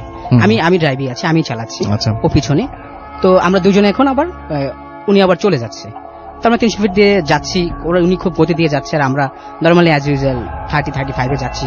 মনের মধ্যে খুব ভয় কাজ করতেছে, সেও ইনজোর্ড আর আমিও খুব ভয় নিয়ে যাচ্ছি। তো এর মধ্যে আবার সেই গাড়িটাকে দেখলাম একবার, রাসেল ভাই এটাই লাস্ট টাইম ছিল গাড়িটাকে দেখার। গাড়িটা আবার চলে গেল, আবার খুব আমার দিকে সেইভাবে তাকায় ছিল। তো আমি আর তাকে বললাম যে অ্যাম্বুলেন্সটা দেখার পরে, এরপরে সেই গাড়িটা সে দেখেনি, শুধু আমার সাথে হয়েছে। তো আমি আর তাকে বিস্তারিত ব্যাখ্যা করতে পারতেছি যে কি ঘটতেছে এটা। আমি তাকে বললাম যে দোয়া পড়েন, মনে হয় বাজে কিছু হচ্ছে আমাদের সাথে, দোয়া পড়েন আমরা যাতে ঠিক মতো পৌঁছাতে পারি। আচ্ছা। তো খুব আস্তে আস্তে আমরা আসলাম, আসার পরে কুড়িল পর্যন্ত আমরা আসলাম, এর মধ্যে গাড়িটাকে আমরা দেখিনি। কুড়িলে আসার পর একটু পরেই আমরা বাইক নিয়ে পড়ে যাই এবং পিছনে একটা প্রাইভেট কার ছিল, সেও খুব স্পিডে ছিল, বাট আল্লাহ আমাদেরকে বাঁচাইছে। সে খুব হার্ট ব্রেক করার কারণে আমরা দুজনে ছিটকে পড়ি 2 জায়গায়। আচ্ছা। তো খুব ভালোই আহত হই আমরা। আহত হওয়ার পরে তারপর আমরা ওই সামনে যে ছেলের সাথে যোগাযোগ করে আমরা কোন রকমের রাসেল ভাই বাসায় যাই, এবং মানে আল্লাহর কাছে শুকরিয়া করি যে আজকে মানে কি হতে চলছিল আমাদের সাথে আসলে আমরা জানতাম না। আমাদের বাবা মায়ের দোয়া ছিল, আল্লাহর রহমত ছিল, এই জন্য হয়তো আমরা আজকে বেঁচে আসছি। আমার ওই কলিগটা অসুস্থ ছিল কয়েকদিন, আর রাসেল ভাই আমার যে ইনজুরি ছিল পায়ে পড়ে যাওয়ার পরে, নর্মালি আমি তো হসপিটালে জব করি, আমি যেটা জানি আর কি, সপ্তাহ থেকে 10 দিনের মধ্যে রিমুভ হয়ে যায় বা শুকিয়ে যায়, হিল করার কথা, কিন্তু বাট আমার 1 মাস পর্যন্ত হয়ে গেছিল রাসেল ভাই, এই ইনজুরটা ভালো হয়নি। এবং আমি এত সুন্দর করে আমাদের এক্সপার্ট সিস্টারদের যে ড্রেসিং করাতাম, বাট এটা ভালো হয়নি, অনেক সময় লাগছিল। নর্মালি ডায়াবেটিক পেশেন্টদের এত সময় লাগে না, বাট আচ্ছা। আমার কি করতে এটা অনেক সময় লাগছিল। তো রাসেল ভাই এই ছিল আমার ঘটনা। Okay, thank you so much, thank you. আপনার ঘটনার জন্য আপনাকে অনেক ধন্যবাদ। এবং এই ঘটনাটি খুবই অদ্ভুত ধরনের একটা ঘটনা, যে সেই অ্যাম্বুলেন্সের রহস্য উনি আজ পর্যন্ত জানেন না যে সেটা কি ছিল। এবং সেই যে একটা সেডান গাড়ি, যে গাড়িটা তাকে ক্রস করে চলেছে, যার সামনে লাল রঙের কাপড় বাঁধা ছিল, সে দুটো গ্লাসে দুটো লাল রঙের কাপড় বাঁধা ছিল, সেটাও তিনি এখনো উদ্ধার করতে পারেননি যে সেই গাড়ির রহস্য কি ছিল। কিন্তু সেই দিন তাদের দুইবার দুর্ঘটনার সম্মুখীন হতে হয় এবং তারা ইনজিউর্ড হন, এবং আল্লাহর রহমতে তারা বেঁচে ফিরে আসেন ঠিকই, কিন্তু সেই ঘটনাটি এখনো তাদের স্মৃতিতে জল করে জ্বলছে বা উজ্জ্বল হয়ে আছে। যাই হোক, আমরা দুটো জিনিস একটু মেনশন করতে চাই। একটা হচ্ছে আমাদের পুলিশ ভাইদের, যারা রাত জেগে ভূত এফএম শোনেন, তাদের কাছ থেকে আমরা খুব চমৎকার ঘটনা পেতাম, যে ঘটনাগুলো আপাতত বন্ধ আছে। আমার কাছে মনে হয় যে রাস্তাঘাটে বিভিন্ন সময় তাদের যখন যেহেতু থাকতে হয়, বিভিন্ন ধরনের এক্সপিরিয়েন্স তাদের হয়, এবং বিভিন্ন জায়গায় থেকে তারা সে সমস্ত এক্সপিরিয়েন্সগুলো শেয়ার করে, এবং তাদের কাছে অদ্ভুত সব ঘটনা তারা যদি নিজেদের জীবনে নাও ঘটে, আপনারা হয়তো সেগুলো কারোর কাছ থেকে জানতে পারেন। কেউ যখন আপনাদের কোনো ঘটনা এক্সপ্লেইন করে, হয়তো অনেক অদ্ভুত ঘটনা আপনারা জানতে পারেন। যদি আপনাদের সুযোগ থাকে সেগুলো শেয়ার করার, যদি এরকম কোনো বাধা না থাকে বা কোনো ধরনের কোনো সমস্যা না থাকে, তাহলে আমাদের সাথে শেয়ার করতে পারেন। আমি ঠিক জানি না, তারপরেও আমাদের এর আগে যারা শেয়ার করেছেন অনেকেই আছেন যাদের কাছে চমৎকার ঘটনা আছে। এবং আমি কেন বলছি সেটা হচ্ছে যে আপনারা এমনিতেই ভয় কম পান, আপনারা যে ঘটনাগুলো পাঠাবেন সেই ঘটনাগুলো আরো বেশি ভয়ঙ্কর হবে আমাদের কাছে, সেটা খুবই স্বাভাবিক। আর এই সপ্তাহেও আমরা যেটা হয়েছে সেটা হচ্ছে যে গত সপ্তাহের আগের সপ্তাহে আমরা বলেছিলাম যে আমাদের ইমেইলে ঘটনা লেখা আসলে খুব কঠিন। একটা ইমেইল চমৎকারভাবে লিখে সেই ঘটনাটিকে তুলে ধরাটা ইজ ভেরি ডিফিকাল্ট।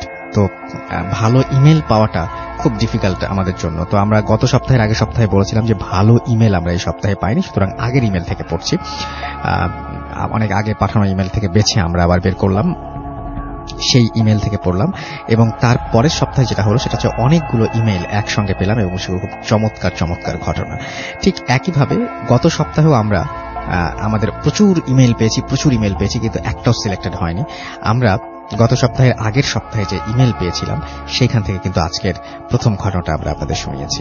তো যাই হোক, ইমেইল যারা লিখছেন তাদেরকে বলছি আর কি, যে এটা খুবই ডিফিকাল্ট একটা কাজ, এবং আপনারা খুব চমৎকারভাবে সেটা পারেন। তো যারা ভালো পারেন তাদেরকে বলবো, যে যাদের ঘটনা সিলেক্টেড হয়েছে এর আগেও, তাদেরকে বলবো একটু এগিয়ে আসতে এবং আমাদেরকে চমৎকার কিছু ইমেল পাঠিয়ে দিতে। আমাদের এখানে মেসেজ পাঠাচ্ছেন অনেকে, যাদের নাম অনেক সময় পড়া হয় না। এমডি আশিক ইসলাম দেখতে পাচ্ছি, ফরহাদ হোসেন হৃদয় আমাদের সঙ্গে আছেন, শঙ্কর দাস, এস জিসান, এমডি আবির আমাদের সঙ্গে আছেন হাফেজ ময়নুদ্দিন আমাদের সঙ্গে আছেন দেখতে পাচ্ছি, এমডি আমাদের সঙ্গে আছেন দেখতে পাচ্ছি, DWF আরমান, SM ইমন আমাদের সঙ্গে আছেন, ওয়াজিদ শাফি আমাদের সঙ্গে আছেন, আরিয়ান মিকাইল আমাদের সঙ্গে আছেন দেখতে পাচ্ছি, পান্না আরিফ আমাদের সঙ্গে আছেন দেখতে পাচ্ছি, এমডি আসাদুজ্জামান, এমডি শিহাব হাসান আমাদের সঙ্গে আছেন দেখতে পাচ্ছি, শিলা হোসেন, পলাশ মন্ডল আমাদের সঙ্গে আছেন, মনিরুল ইসলাম বিপুল আমাদের সঙ্গে আছেন, বীর সাব্বির আমাদের সঙ্গে আছেন দেখতে পাচ্ছি। এছাড়াও আমাদের সঙ্গে আছেন মাহির লাবিব, এমডি মাহির লাবিব আমাদের সঙ্গে আছেন ফরিজ শাহরিয়ার আমাদের সঙ্গে আছেন দেখতে পাচ্ছি, সিঙ্গার আমাদের সঙ্গে আছেন দেখতে পাচ্ছি, খায়রুল জামান আমাদের সঙ্গে আছেন দেখতে পাচ্ছি। আরো অনেকেই আমাদের যে রেডিও ফুর্তির পেজ আছে সেখানেও আছেন, এমডি রাজু আমাদের সঙ্গে আছেন, RS রফিকুল, নাইম, আরিফুর রহমান, জিতু, শাহিল হালদার আমাদের সঙ্গে আছেন দেখতে পাচ্ছি, রবিউল ইসলাম সহ আরো অনেকে আমাদের সঙ্গে আছেন দেখতে পাচ্ছি। এছাড়াও সামিদ মালিক আমাদের সঙ্গে আছেন, এমডি শাহরিয়া, সাব্বির রহমান সনেট, SM মাসুম খান আমাদের সঙ্গে আছেন, রাব্বি আহমেদ শাহ, অভিক রাজ রতন আমাদের সঙ্গে আছেন, এমডি রিফাত, এমডি মাহফুজ আমাদের সঙ্গে আছেন, রবিন আমাদের সঙ্গে আছেন, আরিয়ান আমাদের সঙ্গে আছেন, প্রিন্স রিয়াদ আমাদের সঙ্গে আছেন, এমডি শিহাব, মেহেদি হাসান আমাদের সঙ্গে আছেন, এমডি সরওয়ার হোসেন শহীদুল আমাদের সঙ্গে আছেন, আবির আহমেদ, তপু রায়হান আমাদের সঙ্গে আছেন, এমডি আব্দুল্লাহ, সালমান ফার্সি আমাদের সঙ্গে আছেন, এমডি সাকিব হোসেন আমাদের সঙ্গে আছেন, সেলিম রেজা, রাকিবুজ্জামান, ফরহাদ হোসেন হৃদয়, RJ সকাল, এমডি মারুফ, মুর্তজা মাহি, RJ রাজু আহমেদ আমাদের সঙ্গে আরো অনেকেই আছেন এই মুহূর্তে। তো যাই হোক, আপনারা লিখে পাঠান আপনাদের যে মেসেজগুলো আছে, যে কমেন্টগুলো আছে, সেই কমেন্টগুলো কমেন্ট সেকশনে জানিয়ে দিন এবং আপনাদের যে মেসেজ আছে সেখানে আপনারা পাঠাতে পারেন। অনেকেই দেখতে পাচ্ছি ঘটনা পাঠাচ্ছেন মেসেজে, আমার কাছে মনে হয় যে ইমেল পাঠানোটা বেটার। আমাদের ইমেল অ্যাড্রেসটা এই সুযোগে আরো একবার শেয়ার করে দিচ্ছি। আমাদের ইমেল অ্যাড্রেস হচ্ছে bhutfm@radio40.fm, which is bhwtfm@radio.radio.fm। ছোট্ট একটা বিরতি নিব এবং বিরতির পরে ফিরে আসবেন বাবু ভাই। সেই পর্যন্ত আমাদের সঙ্গেই থাকুন। Stay tuned to Radio 40.fm and do Furti. 160cc শক্তিশালী ইঞ্জিন নিয়ে র, রিয়েল, রেড আর রকিং হর্নেট এখন পাওয়া যাচ্ছে 1,89,800 টাকায়। আজই চলে আসুন আপনার নিকটস্থ হন্ডা শোরুমে। Face it, radio money Furti. Radio Furti. Bhoot FM. The night comes alive. বিশ্বাস করা না করাটা আপনার ব্যাপার।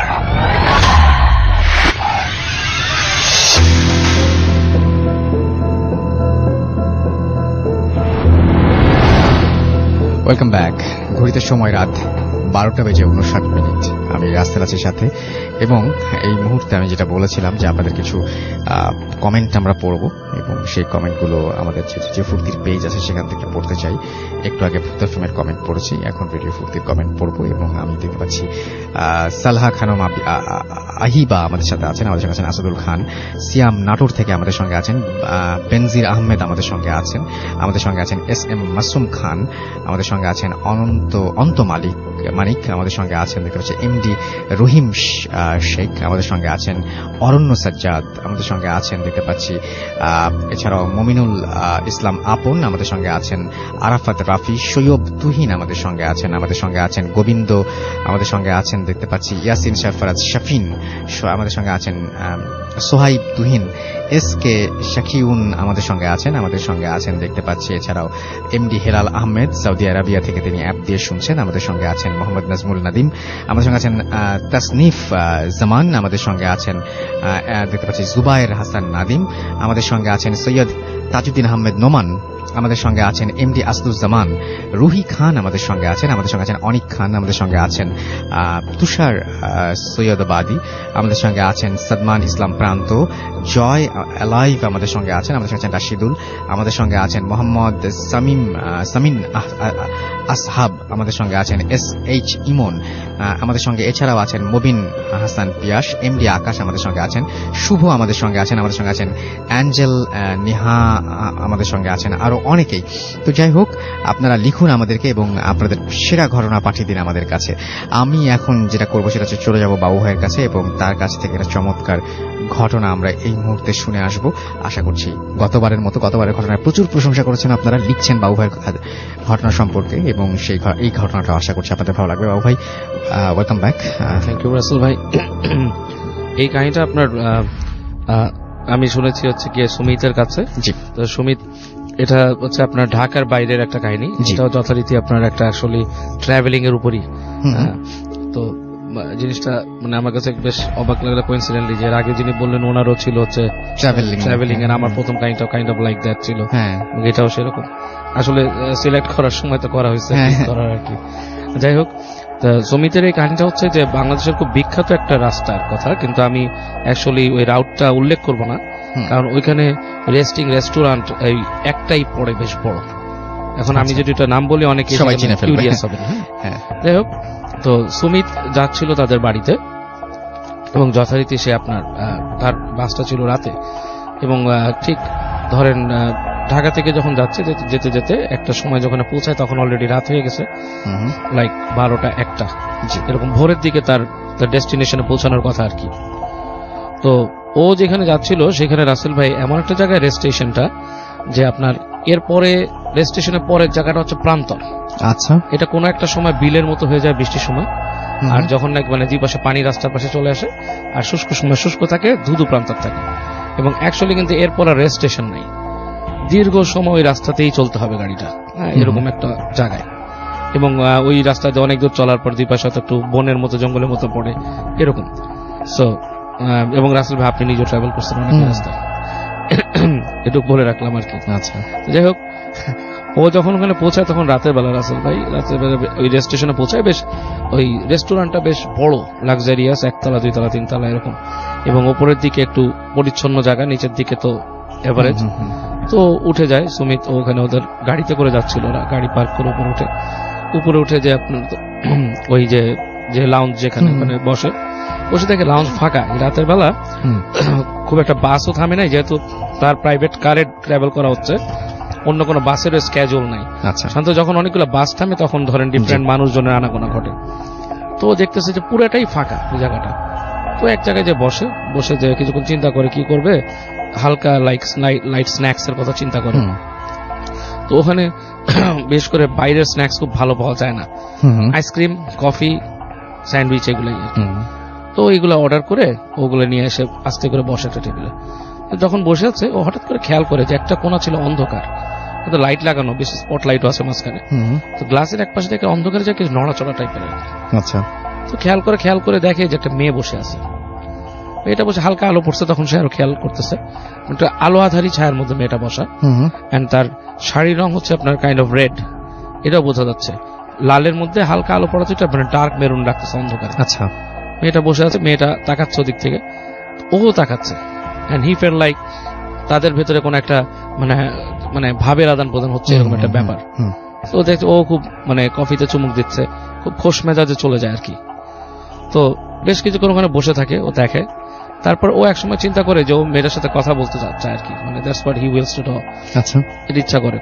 তো ও যখন উঠে দাঁড়ায়, দেখে যে ও যাবে মেয়েটার ডেস্কের কাছে আর কি, টেবিলটার কাছে, দেখে মেয়েটা উঠে হাঁটা দেয় আর কি।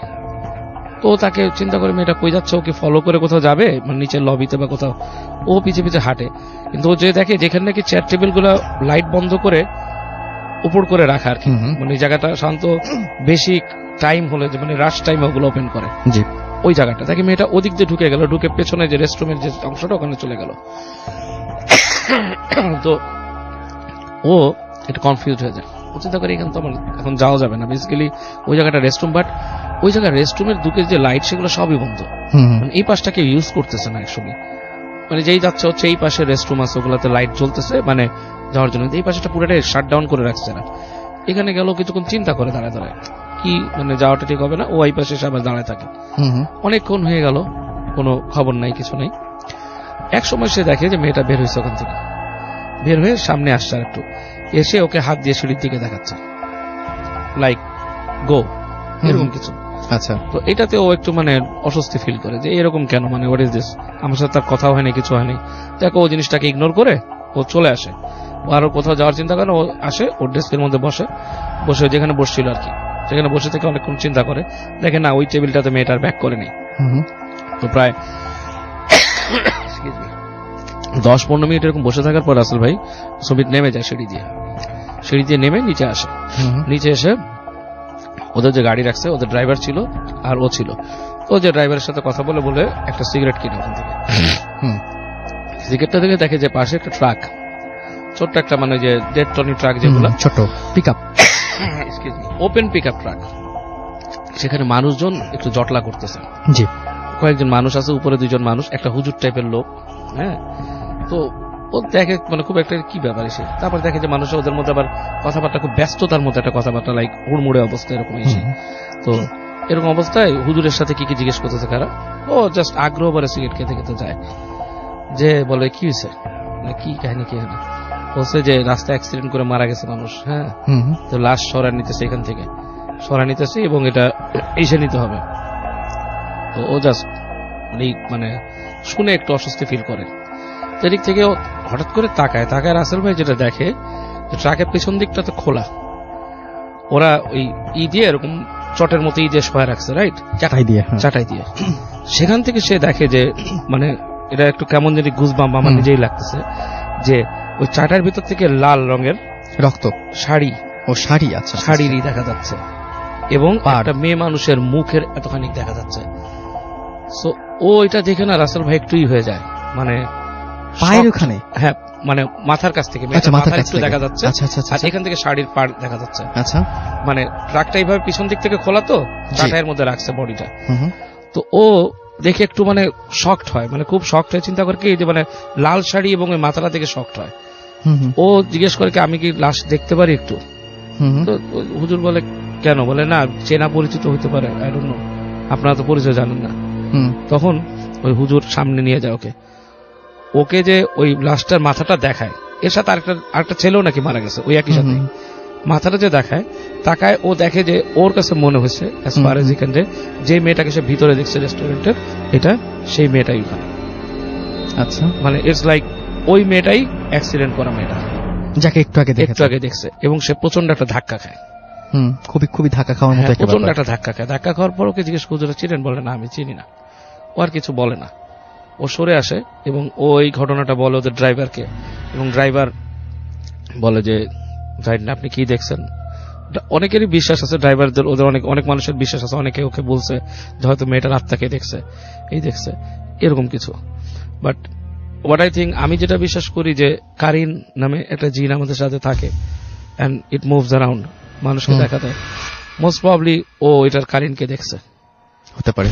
হ্যাঁ, এটাই দদ্দ সম্ভাবনা রাসেল ভাই। এবং সেই কারিন তো সবসময়, আচ্ছা কোনো সময় তো মানে এরকমও বোধহয় হয় যে কারিন মানে ভালো হয়, তাই না?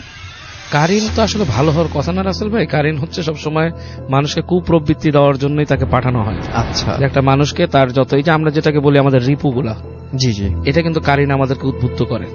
হ্যাঁ, মানে যেটা আমি শুনেছি, এবং আমি যদি শুধু আমাদের নবীজি সাল্লাল্লাহু আলাইহি ওয়াসাল্লাম বলেছে যে আমার সাথে কারিন দেওয়া হয়েছিল, বাট আমার কারিন ভালো হয়ে গেছে আমার সাথে থেকে। আচ্ছা, হ্যাঁ, দ্যাটস বাই আমাদের রাসূল সাল্লাল্লাহু আলাইহি ওয়াসাল্লামের কথা। আর বাকি যারা বুজুর্গ আছে বা উলিয়ারা আছে, ওনারা হয়তো এটাকে কিছুটা করতে পারে, বাট একটা ভালো মানুষ কতটুকু মানে করতে পারে এটা তার উপর ডিপেন্ড করে আই থিঙ্ক। আচ্ছা, মানুষ যদি সঠিক পথে থাকে হয়তো কারিনকে করতে পারে। এটা অনেক রিলিজনে আমি শুনছি যে এরকম বলা আছে। ইজিপ্টেও কিন্তু বলা হয়তো, প্রাচীন ইজিপ্টে, জি, যে একটা মানুষের একটা কা থাকে, মানে তারই একটা প্রতিচ্ছবি তার সাথেই থাকে কা, ইজিপ্টেও বলা হয়তো। সো এই জিনিসটা কিন্তু এক্সিস্ট করে এবং এটাই কিন্তু দেখা দেয়। মানে খুবই জিনিসগুলো খুব পেঁচানো না, মানে ব্যাপারটা হচ্ছে যে হ্যাঁ, হ্যাঁ সেটাই মানে সেটাই। কই বেচন, আমি এরকমও মানুষের কাছে শুনছি অনেকে যে সে একটা মানুষকে দেখছে, হ্যাঁ একটা মানুষকে দেখছে, অত সে কিন্তু জানতো না ওই মানুষটা তার ধরেন এক সপ্তাহ আগে মারা গেছে, ও সে কিন্তু ওই মানুষটাকে অন্য জায়গায় দেখছে। কারিন রেটের ছোট কোনো ঘটনা কি আপনার মনে পড়ছে একদমই? কারিন নিয়ে এরকম মানে ওই যে আমি তো যতজনের মানুষের কাছে শুনি যে ওই হুম, আত্মহত্যার ব্যাপারগুলো হুম, যারা দেখে, এই জিনিসগুলোতে এরকমই আমি শুনছি যে জিনিসটা যেরকম এক গ্রামে এরকম একজন স্কুল মাস্টারের মেয়ে, হুম, হুম, সে এরকম ফাঁসি নিয়ে মারা যায়। আচ্ছা, হ্যাঁ, এবং অনেকেই ওখানে গেলে মানে ওই দেখতো যে ওই মেয়েটা ওখানে বসে আছে, ই করতো, মানে আপনার বসে আছে, অনেকে দেখে যে অনেকে দেখলে ভেঙচি কাটতো, অনেকে কথা বলতো, এবং একাধিক মানুষের মধ্যে, এবং সেটা দিনে রাতে কোনো ব্যাপার না। না দিনের তো কোনো ব্যাপার না, কিন্তু নির্জনে, মানে জিনিসটা যার সাথেই ঘটছে সে কিন্তু একাধিক মানুষ মিলে দেখেন। এবং অনেক ক্ষেত্রে তো এরকম হয়, যেমন এই যে আপনি একটু আগে যে ঘটনাটা বললেন, হুম। এই ঘটনাতে তো এরকম না যে সেই মেয়েটাকে দেখার কোনো অবকাশ আছে, সে এটার সাথে পূর্ব পরিচিত, পুরো পরিচিত আছে, একেবারেই পূর্ব পরিচিত না। একেবারেই না, সেটাই, একেবারেই না। এমন হতে পারে যে সে মারা গেছে, তার কারেন্ট ওই পাশে ঘোরাঘুরি করতেছে, মানে হতে পারে না যে আমি হয়তো হ্যালুসিনেট করলাম, আমার হয়তো পরিচিত কেউ মারা গেছেন, খুব হুম। কাছের মানুষ, তিনি মারা গেছেন, তাকে হুম। আমরা হয়তো ভুলভাবে হুম। দেখতেও পারি, হুম। কিন্তু একদম অপরিচিত মানুষকে যখন দেখি, হুম, হুম। এবং এই ঘটনা বাবু ভাই আমরা অসংখ্যবার এরকম পেয়েছি যে মানে মানে এই যে মানুষটিকে জীবিত দেখলো, সেই মানুষটির লাশ একটু পরে যে আবিষ্কার করলো। হ্যাঁ, হ্যাঁ। আরো অদ্ভুত ঘটনা এরকম ঘটেছে যে কিছুক্ষণ আগে এরকম একটা লাশ দেখতে গেছে, লাশ দেখতে গিয়ে লাশের সামনে যখন লাশের এখন কাপড় খোলা হয়, হুম। তখন দেখে যে সেইখানে সেই শুয়ে আছে। শেষ হয়ে আছে। এরকম ধরনের অদ্ভুত ঘটনা এরকম ঘটেছে। কিছু জিনিস আবার একটু ডিফারেন্ট আসল ভাই, যেমন এটা আমার লাইফে আমার অনেক জায়গায় শোনা জি, যে অনেক পুণ্যবান ব্যক্তি যারা নাকি ধরেন খুব মানে পায়াস আল্লাহর ওলি হুম। টাইপের, আল্লাহর ওলি যারা ছিলেন, এদের মধ্যে অনেকেরই আমি শুনছি যে ওনাদের কিন্তু অনেকেই মৃত্যুর আগে ইনস্ট্রাকশন দিয়ে গেছে যে আমি মারা যাব, এরকম আমি শুনেছি। আমার লাশ এসে নিয়ে যাবে, এবং যখন লাশ নিয়ে যেতে দেখে তাদের মধ্যে একজনকে দেখে ওই ব্যক্তি নিজেই। এরকম হ্যাঁ। কিন্তু অনেকেরটাই শুনছি আমি এরকমও শুনছি যে একজন এরকম পুণ্যবান ব্যক্তি মারা গিয়েছেন, ওনাদের পরিচিত একজন হজে যেয়ে তাকে দেখছেন। আচ্ছা, So, এই কেসটা কিন্তু আবার একটু ডিফারেন্ট আসল ভাই, এটা আসলে ধর্মীয় ব্যক্তিরা বেশি ভালো বলতে পারেন, ভালো বলতে পারবেন যারা যারা হ্যাঁ, জানেন জানেন। যারা, আমি এই সম্পর্কে। জানি কিছুটা, বাট আমি যেহেতু এটার মানে I am not very expert on this thing, I don't want to make any comment. হ্যাঁ ঠিক সেটাই আছে? না, But- ফেয়ার এনাফ। হ্যাঁ, সেটাই। হ্যাঁ, সেটাই। থ্যাংক ইউ সো মাচ বাবু ভাই, থ্যাঙ্কস ফর কামিং। আপনি অসুস্থ থাকার পরে আজকে কষ্ট করে এসেছেন, Thank you, রাসেল এবং ভাই। আপনাকে অনেক আল্লাহ অনেক বুঝে। ধন্যবাদ এর জন্য। Thank you. তো আমরা বাবু ভাইয়ের ঘটনা শুনলাম, এবং কিছু এক্সপ্লেনেশনও শুনলাম। আপনারা যেটা এক্সপেক্ট করেন আমাদের কাছ থেকে মাঝে মাঝে বলেন, তো আমরা সেরকম কিছু আলাপ আলোচনাও করলাম এবং আশা করছি আপনাদের ভালো লেগেছে। এখন পর্যন্ত যতটুকু আমরা শুনেছি ভূত এফএম আপনাদেরকে শোনাতে পেরেছি, ততক্ষণ পর্যন্ত আপনাদের ভালো লেগেছে আশা করব। আমি দেখতে পাচ্ছি যে আমাদের সঙ্গে আরো অনেকেই আছেন এই মুহূর্তে। সাইমন আরাফ বাবু আমাদের সঙ্গে আছেন, AHG জাকির আমাদের সঙ্গে আছেন, আমাদের সঙ্গে আছেন সিফাত আহমেদ শিপন, সাইমন আরাফাত আমাদের সঙ্গে আছেন কাজী মাজহারুল ইসলাম, এছাড়া আমাদের সঙ্গে আছেন শাহিনুর রহমান আছেন আমাদের সঙ্গে দেখতে পাচ্ছি, এছাড়াও বেনজির আহমেদ আমাদের সঙ্গে আছেন দেখতে পাচ্ছি, নিশ্চুপ মাহি আমাদের সঙ্গে আছেন, ইমতিয়াজ মজুমদার আমাদের সঙ্গে আছেন, মুরসালিন বাঁধন আমাদের সঙ্গে আছেন, এমডি জুবাইর হাসান, ইমন খান হৃদয় আমাদের সঙ্গে আছেন এবং তিনি বলছেন প্রচুর ভয় লাগছে ঘটনাগুলো। এখন কিন্তু ধীরে ধীরে সবাই ভয় পেতে শুরু করেছেন মনে হচ্ছে আমার কাছে। আমাদের সঙ্গে আছেন আলমগীর হুসাইন মেহেদি রাজশাহী দুর্গাপুর থেকে, শ্রাবণ আমাদের সঙ্গে আছেন আমাদের সঙ্গে খুলনা BL কলেজ থেকে, এছাড়া আমাদের সঙ্গে আছেন শাহাবুদ্দিন শুভ রাজশাহী থেকে, আমাদের সঙ্গে আছেন মুক্ত মৃধা আমাদের সঙ্গে আছেন দেখতে পাচ্ছি, মাহাদি খান রাকা আমাদের সঙ্গে আছেন, অপূর্ব খান সাল্লু আমাদের সঙ্গে আছেন, এমডি জুবায়ের হাসান রাজশাহীর বায়া থেকে, নাটোর থেকে আছেন আমাদের সঙ্গে, গাজীপুর থেকে আছেন AH সজীব আমাদের সঙ্গে আছেন দেখতে পাচ্ছি, ডেমরা থেকে আরিফুর রহমান জিতু আমাদের সঙ্গে আছেন, এমডি আসিবুর রহমান বাবুহের ঘটনা অসাধারণ লেগেছে সেটা জানিয়েছেন তিনি, লিটন নাথর থেকে আমাদের সঙ্গে আছেন দেখতে পাচ্ছি তামিম তানভি আমাদের সঙ্গে আছেন দেখতে পাচ্ছি, তাহসিন সৌমিক ভালো লাগছে আমার তার কাছে। আমাদের সঙ্গে আরো অনেকেই এই মুহূর্তে আছেন, তাদের মধ্যে এমডি শাকিল আমাদের সঙ্গে আছেন এবং থার্ড স্টোরিটা তার কাছে সবচেয়ে বেশি ভালো লেগেছে।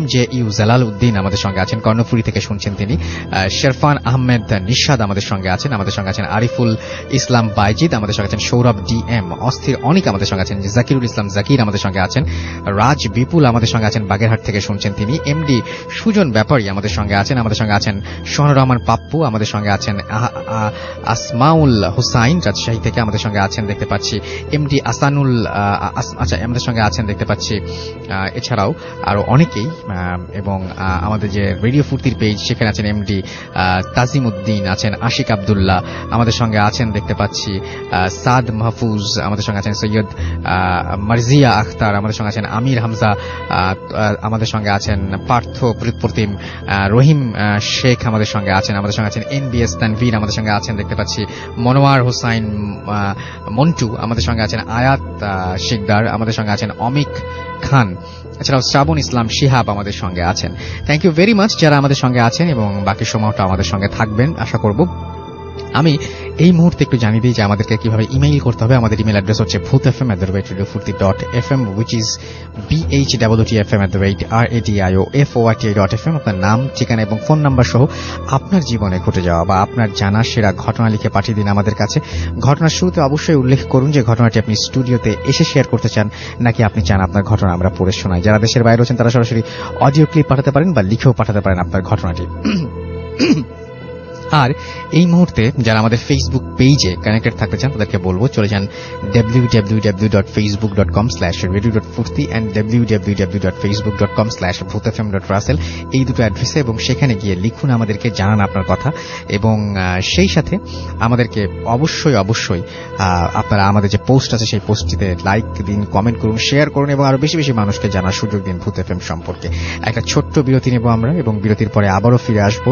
সেই পর্যন্ত আশা করবো আমাদের সঙ্গেই থাকবেন এবং আমাদের নতুন একজন গেস্ট আছে তাকে আমরা নিয়ে আসবো এখন, এবং আশা করছি যে পুরোটা সময় আমাদের সঙ্গে থাকবেন। স্টে টিউনড রেডিও ফুর্তি এফএম এন্ড জু ফুর্তি।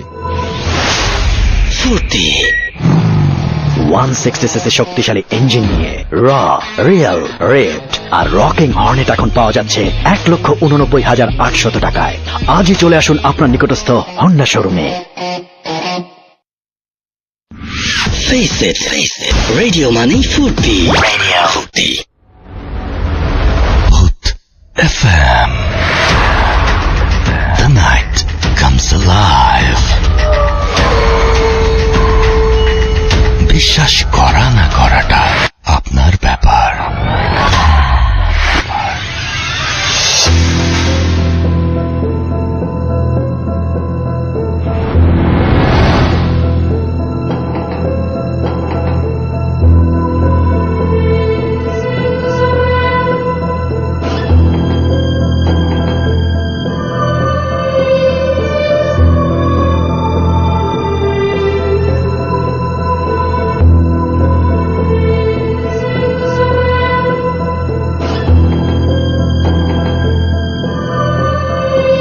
Welcome back. শুনছেন রেডিও ফুর্তির এফএম। আমি রাস্তার আছি সাথে, আমার সাথে এই মুহূর্তে নতুন একজন অতিথি এসে যোগ দিয়েছেন এবং সেই সাথে এখন আমরা চলে যাব আরো একটা ঘটনায় এবং আশা করছি যে এই ঘটনাটি আপনাদের ভালো লাগবে। তার আগে আরো একবার জানিয়ে দিই, আমাদের ইমেল অ্যাড্রেস হচ্ছে bhutfm@radiofurti.fm, which is BHWTFM@radioForti.fm। তার নাম, ঠিকানা এবং ফোন নাম্বার সহ আপনার জীবনে ঘটে যাওয়া বা আপনার জানা সেরা ঘটনা লিখে পাঠিয়ে দিন আমাদের কাছে। ঘটনার শুরুতে অবশ্যই উল্লেখ করুন যে ঘটনাটি আপনি স্টুডিওতে এসে শেয়ার করবেন নাকি আপনি চান আপনার ঘটনাটা আমরা পড়ে শোনাই। যারা দেশের বাইরে রয়েছেন তারা সরাসরি অডিও ক্লিপ পাঠাতে পারেন এবং আমাদের দুটো জিনিস খুব বেশি দরকার, একটা হচ্ছে অডিও ক্লিপ এবং আরেকটা হচ্ছে আপনাদের ইমেইল।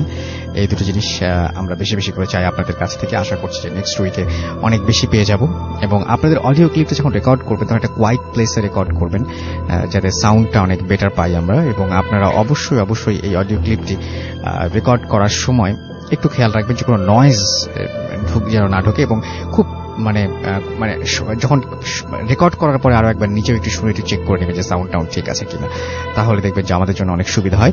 আর সেই সাথে আমাদের নতুন অতিথির কাছে আমরা এখন যাব। আপনার নামটা প্লিজ একটু বলবেন, কোথা থেকে এসেছেন সেটা বলবেন, তারপর আপনার ঘটনায় যাব। আসসালামু আলাইকুম রাসেল ভাই, আমি ওমর ফারুক। জি, আমি এসেছি মিরপুর 12 থেকে।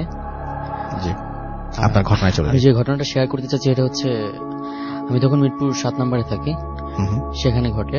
তো ঘটনাটা অলমোস্ট 7 বছর আগের। তো তখন হচ্ছে আমরা যে বাসাটায় থাকি, বাসাটা অনেক পুরনো একটা বাসা। বাসাটার বলবো স্ট্রাকচার, সেটা হচ্ছে বাসাটার আশেপাশে তখন সেরকম বাসা ছিল না, বস্তি ছিল কিছু, আর 2 তলা 2-3টা বাড়ি ছিল আর কি। তো আমরা ছিলাম 7 তলা, বিল্ডিংটা 7 তলা ছিল, আর বিল্ডিংটার চারপাশে কিছুটা দূরে কিছু গার্মেন্টস ছিল আর কি।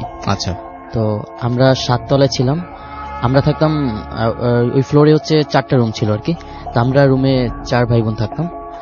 তো ভাইয়া বিল্ডিংটার মানে অনেক সমস্যা ছিল, যেরকম বিল্ডিংটার যেই মালিক পক্ষ ছিল তারা সবার মাথায় সমস্যা। মানে আমি যদি কিছু তাদের কোশ্চেন করতেছি, সে অ্যান্সার করতেছে অন্য কিছু। প্রত্যেকটা ব্যক্তিরই সেম প্রবলেম। আর তারা যখন হাঁটে একা একা কি যেন বলে আর হাঁটে, জাস্ট যারা মালিক পক্ষ তারাই। আমাদের সাথে যে প্রবলেমগুলো হয় সেটা হচ্ছে যে ভাই আমরা যখন রাত্রে ঘুমাতাম তো টের পাইতাম যে ঠিক 2টা-2:30টার সময় আমাদের যে ড্রেসিং টেবিল ছিল, টিভি, ওয়ার্ড্রোব, এগুলোতে মনে হতো যেন কেউ টোকাচ্ছে। আর টোকাগুলো ছিল একটু অস্বাভাবিক, মানে একটার পর একটা খুবই দ্রুত ছিল আর কি। আর 25 মিনিট বা 30 মিনিট পরে আবার সেম এরকম হতো। তো রাসেল ভাইয়া এটা হয়তো ভাবতাম যে হয়তো আমি শুনি, কিন্তু একসময় এটা আপুর সাথে ভাইয়ের সাথে শেয়ার করার পর শুনি যে তারাও শোনে সেম ম্যাটার। তারপর এরকম করতে করতে আমাদের ফ্ল্যাটে যারা সবাই সেম। আর এই প্রবলেমটা হয়তো আপনার 5 তলায় বিল্ডিং এর আর 7 তলায়। তো ভাইয়া আর একটা কথা হচ্ছে, আর একদিন যেটা হয়েছে সেটা হচ্ছে যে আমি তখন রাত হয়তো বা 1:30টার মতো বাজে, আমরা সবাই রুমে ছিলাম। তো হঠাৎ করে আমার একটা ফোন আসে। তো ফোনটা আসার পর আমি রুমে সবাই ডিস্টার্ব বোধ হবে জন্য আমি ফোনটা নিয়ে ছাদে চলে যাই। আর ছাদটা সবসময় খোলা থাকতো, তো জন্য আমি ছাদে চলে যাই ফোনটা নিয়ে। আচ্ছা, তো আমি কথা বলতে যে আমি যখন ছাদে উঠি, গেটটা খোলার পর যেটা ফলো করি ভাইয়া সেটা হচ্ছে যে ছাদে অসংখ্য লোক ছিল। মানে মনে হচ্ছিল যেন বিল্ডিং এর যারা ছিল সবাই মনে হয় ছাদে চলে আসছে। পুরো বিল্ডিংটা ফুলফিল আর অনেক হইচই, অনেক শব্দ হচ্ছিল। তো আমি ব্যাপারটা নর্মালি নিলাম। তো আমি সবার থেকে এক কর্নারে চলে গেলাম কথা বলার জন্য, কিন্তু এত হইচই ছিল যে আমি কথাই বলতে পারছিলাম না। মনে হচ্ছিল যে আমি ফোনে কি বলছি শুনতেছি না। তো লাইনে যে ছিল তাকে আমি বললাম কি যে আমি কালকে কথা বলবো, কারণ রুমের মধ্যে এখন বড় ভাই আছে, তো কথা বলতে পারবো না, আর ছাদে অনেক লোকজন যার কারণে আমি কিছু শুনতে পাচ্ছি না। তো যে ফোনে ছিল ও বললো যে আমি তো এরকম কিছু টের পাচ্ছি না যে তোমার ওখানে হইচই। মানে ও ভাবছে আমি হয়তো ওকে ইগনোর করার চেষ্টা করছি, কিন্তু আমি ওকে বোঝাতে পারছি না যে এখানে অনেক হয়েছে। তো ও বললো, বারবার বলতেছে যে তুমি হয়তো আমাকে ইগনোর করছো, আমি কিন্তু কিছু শুনতে পাচ্ছি না। তো ভাই তখন আমার কিছুটা মাথায় আসে যে এত হয়েছে, আমি যেহেতু শুনতে পাচ্ছি, কথা শুনতে পাচ্ছি না ও কিছু না শুনে কিভাবে পারে। আর তখন আমি মানে ঘড়ি দেখি যে 1:30টার বেশি বাজে। তখন ভাই আমার মানে মাথায় কিছু একটা কাজ করলো যে হয়তো বা রং কিছু হচ্ছে। তাছাড়া আমি তো আগে কিছু সিমটম পাইছি বাসায়। তারপর ভাই আমি দৌড়ে নিচে চলে যাই। নিচে চলে যাওয়ার পর পরের দিন আমি শেয়ার করি আপুর কাছে। তো সেম প্রবলেম। তো এরকম প্রবলেম হলো কিন্তু পারতো। কিছুদিন পরে আমার যে ছোট আপু, উনি জব করতো, তো একটা রিটেল শপে জব করতো। উনি ওখান থেকে আসছে প্রায় 12টার দিকে আসছে। আসার পরে ফ্রেশ হওয়ার জন্য ওয়াশরুমে গেছে। তো ওয়াশরুমে যাওয়ার পর আমি আর বড় আপু রুমের মধ্যে ছিলাম। তো উনি আচ্ছা। ঢোকার 15 মিনিট সামথিং পরে আমরা টের পাচ্ছি যে আপু ভিতরে বসে কথা বলতেছে। হুম হুম, কথাটা এরকম ছিল যে আমাকে ছাড়, চেপে ধরিস না, হুম, আমি আর বসতে পারবো না, আমি অনেক ক্লান্ত, বাসা যাবো, ছাড়। আচ্ছা, আবার এরকম বলতেছে যে না আমার ভাল লাগতেছে না, তুই একা একা গান শোন, আমি গান শুনতে পারবো না। হুম হুম, এরকম কথোপকথন হচ্ছে। তো আপু বললো যে এত রাত্রেবেলা ও কার সাথে কথা বলতেছে, হুম হুম, ওয়াশরুমে কেউ আসলো নাকি ওর সাথে। তো এরকম কথা হচ্ছে বলার পর বড় আপু ওয়াশরুমের সামনে চলে গেল, আমি ওর সাথে ছিলাম। তো দরজা নক করলো, দরজা নক করার 20 সেকেন্ড এরকম পরে হচ্ছে আপু দরজাটা খুলে। তো আমরা দেখতে পেলাম যে ওয়াশরুমের মধ্যে কেউ নেই, পুরো ওয়াশরুমটাই খালি। আর আসল ভাইয়া রাত্রেবেলা হচ্ছে যে সাইডে যে গার্মেন্টস গুলো ছিল ওগুলোতে গান বাজতো, ওরা ওভারটাইম করতো, দ্যাটস হোয়াই। তো ওই আপু বের হয়ে বলল যে মানে একটা ফোরাক ছিল ভাইয়া, হুম হুম, মানে মনে হচ্ছিল যে ফোরাকটার মধ্যে কেউ আছে, মানে ফোরাকটা কেউ পড়ে আছে কিন্তু কাউকে দেখা যাচ্ছিল না, একটা ফোরাক জাস্ট বাচ্চাদের। হুম হুম, তো ওই ফোরাকটা আপুকে বারবার মানে দুই কাঁধে চেপে ধরতেছে, আপুকে উঠতে দিচ্ছে না, বলতেছে তুই আমার সাথে বস। তা আপু যখন বললো যে আমার ভালো লাগতেছে না, আমি যাবো ক্লান্ত, তার বলতেছে ওই সুন্দর সুন্দর গান হচ্ছে, আমার এখানে একা ভালো লাগতেছে না। হুম হুম, তো এটা বলার পরে আপু অনেক জোরাজুরি করে কিন্তু কোনো কাজ হয় না। তো তারপর বড় আপু যখন দরজা নক করে তখন আর কি ওটা চলে যায়, দেন হচ্ছে আপু এসে দরজাটা খুলে বের হয়। তো আসলে এরকম মানে প্রায়ই হতো। আর একটা জিনিস যেটা আমি ফলো করতাম, আমি যখন সিঁড়ি দিয়ে উঠতাম, বাসাটায় কোনো লিফট ছিল না, সিঁড়ি দিয়ে উঠতে হতো। আর ভাইয়া বললাম যে অনেক আগের বাসাটা ছিল। তো আমি যখন সিঁড়ি দিয়ে উঠতাম আমার মনে হতো যে হয়তোবা আমার এক সিঁড়ি মানে আমি যে সিঁড়িতে উঠতেছি ওই লাইনের অপর লাইনে কেউ একজন উঠছে জোরে জোরে খুব আমাকে দেখে, হুম হুম, আর আমার ঠিক সেম নিচের সিঁড়িতে কেউ একজন আমাকে ফলো করতেছে। এরকম হতো যখন আমি রাত্রে উঠতাম, বিশেষ করে সন্ধ্যার পরে উঠলেই সেম জিনিসটা আমি ফলো করতাম। হুম, তো এরকম প্রায় ফলো করতাম। আর আমি খুব ভয়, এই জন্য রাত্রেবেলা খুব কম নামতাম নিচে। আর আরেকটা জিনিস যেটা আপু ফলো করতো সেটা হচ্ছে যে ভাইয়া রাত্রে যদি আপু ছাদে যেত, হুম, তো ছাদে গেলে একজন মুরব্বীকে দেখতে পেত। মুরব্বীটা থাকতো ভাইয়া বলতে ওই বিল্ডিং এর একটা পানির ট্যাঙ্কি, ওটা হচ্ছে আচ্ছা। আপনার সিমেন্ট দিয়ে তৈরি করা। আচ্ছা, তো ওটা হচ্ছে চিলি কোঠা টাইপের করা হুম, উপরে, ওখানে ওঠার জন্য কোনো ওয়ে নেই, মানে ইট বের করে ওখান থেকে চাইলে ওঠা যায় ওখানে। হুম হুম, তো আপু নাকি ওই জায়গাটায় দেখতো একজন মুরব্বী, হুম হুম, হয়তো ওখানে কাজ করছে বা ওখান থেকে কিছু একটা করছে, বাট ওই সেম জায়গায় দেখতো, কিন্তু ওই জিনিসটা তো আপুই দেখতো। তো আমরা যখন একজন একজনকে বলছি যে আমি এরকম কিছু ফলো করছি বা আমি এরকম নেগেটিভ কিছু ফলো করছি, তো এরকম বলতে বলতে সবাই সেম জিনিস ফলো করতেছি। হুম, তো ভাই আমাদের জন্য খুবই ডেঞ্জারাস ছিল জায়গাটা, কারণ আমার বড় আপুর মেয়ে মানে ভাগ্নে ছিল একটা খুবই ছোট।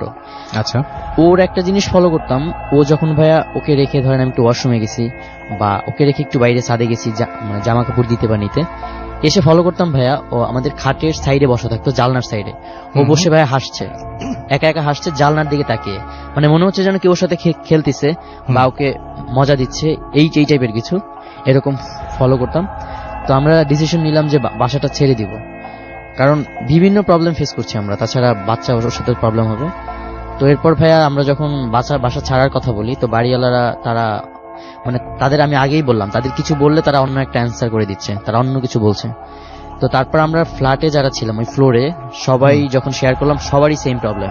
হুম, কেউ বলছে যে কেউ ওয়াশরুমে গেলে দেখছে বাতি নিভে যাচ্ছে, বা কাউকে মাথা ধরে ধাক্কা দেওয়া হচ্ছে ওয়াশরুমে। হুম, তো এরকম প্রবলেম দেখার পর ভাই আমরা ওখানে আর মানে ফিল করি না, কমফোর্ট ফিল করি না। দ্যাটস পরে আমরা ওখানে 4টা ফ্যামিলি ছিলাম ওই ফ্লোরের মধ্যে, হুম। আমরা 3টা ফ্যামিলি হচ্ছে বাসাটা ছেড়ে দিই। তো এই হচ্ছে ঘটনাটা। অনেক ধন্যবাদ আপনাকে, thanks for your first story, এবং আশা করছি যে আপনার কাছে আবার ফিরে আসতে পারবো। আমরা চলে যাচ্ছি আমাদের দ্বিতীয় অতিথির কাছে এবং তার কাছ থেকে আমরা একটা ঘটনা শুনে আসবো। আপনার নামটা প্লিজ একটু বলবেন, কোথা থেকে এসেছেন সেটা বলবেন, তারপর আপনার ঘটনায় যাব। আসসালামু আলাইকুম রাসেল ভাই, আমি সেকেন্ড ঘটনায় আপনাকে আবার বলছি। জি, তো ঘটনাটা ঘটেছে মূলত আমার গ্রামের বাড়িতে। জি, তখন ঘটনাটা মেবি 2004-05 দিকের ঘটনা। তো ঘটনাটা এরকম ঘটেছে, আমি নাম মেনশন করছি না কারোই। আমি ঘটনাটা হচ্ছে একটা হাজী সাহেব ছিলেন, হজ করে আসছেন, তাকে সব হাজী সাহেব নামে চিনতেন। হুম হুম, তো তার পুকুর ছিল, মাছ চাষ করতেন। তো মাছ চাষ করার জন্য বিভিন্ন সময় মাছ ধরতেন একসাথে, অনেক মাছ। জি, তো অনেকগুলা মাছ ধরেছেন। তো ধরার পরে তো হাজী সাহেব তার মাছগুলা কিছু বিক্রি করেন আর কিছু ডিস্ট্রিবিউট করেন তার রিলেটিভদের ভিতরে। তো তার একটা মেয়ে ছিল, ক্লাস 9-এ পড়তো। জি, তো সে মেয়েটাকে গ্রামে রাসেল ভাই এই মাছ নেওয়ার জন্য একটা পাত্র থাকে, ডুলা বলি আমরা, হুম হুম, গ্রামে আমরা ডুলা বলে থাকি, যেটা পানিটা সরে যায়, হুম হুম, মাছটা রাখার পর পানিটা সরে যায়, ওরকম টাইপের একটা জিনিস। তো তো ওখানে কিছু মাছ দিয়ে তাকে বলা হলো যে তুমি তোমার বোনের বাসায় মাছগুলো দিয়ে আসো, তার দুলাভাইয়ের বাসায়। জি। তার বাবার কথায় সে মাছ নিয়ে রওনা হলো। তো রওনা হওয়ার পথে গ্রামের রাস্তা, কোনো রিক্সা বা সিএনজির কোনো যোগাযোগ ব্যবস্থা ছিল না। সে ওই গ্রাম থেকে ওই গ্রামে হেঁটেই যেতে হয়। তো হেঁটে যাওয়ার জন্য সে হেঁটেই যাচ্ছে। তো যাওয়ার পথে সে খেয়াল করেনি ব্যাপারটা, সে স্বাভাবিকভাবে মাছ নিয়ে চলে গেছে। আর টাটকা মাছ ছিল, পানি পড়তেছিল, একটু পানি পড়তেছে, পানি ঝরতেছে, ওইভাবে সে যাচ্ছে। তো সে গেল, যাওয়ার পরে তার বোনের বাসায় ঠিকঠাক মতো মাছটা দিয়ে আসলো, দিয়ে সে বাসায় ফেরত চলে আসলো। কিন্তু বাসায় ফেরত চলে আসার পরেই তার আচরণগুলো অস্বাভাবিক হওয়া শুরু করলো। তো মানে টোটালি অস্বাভাবিক।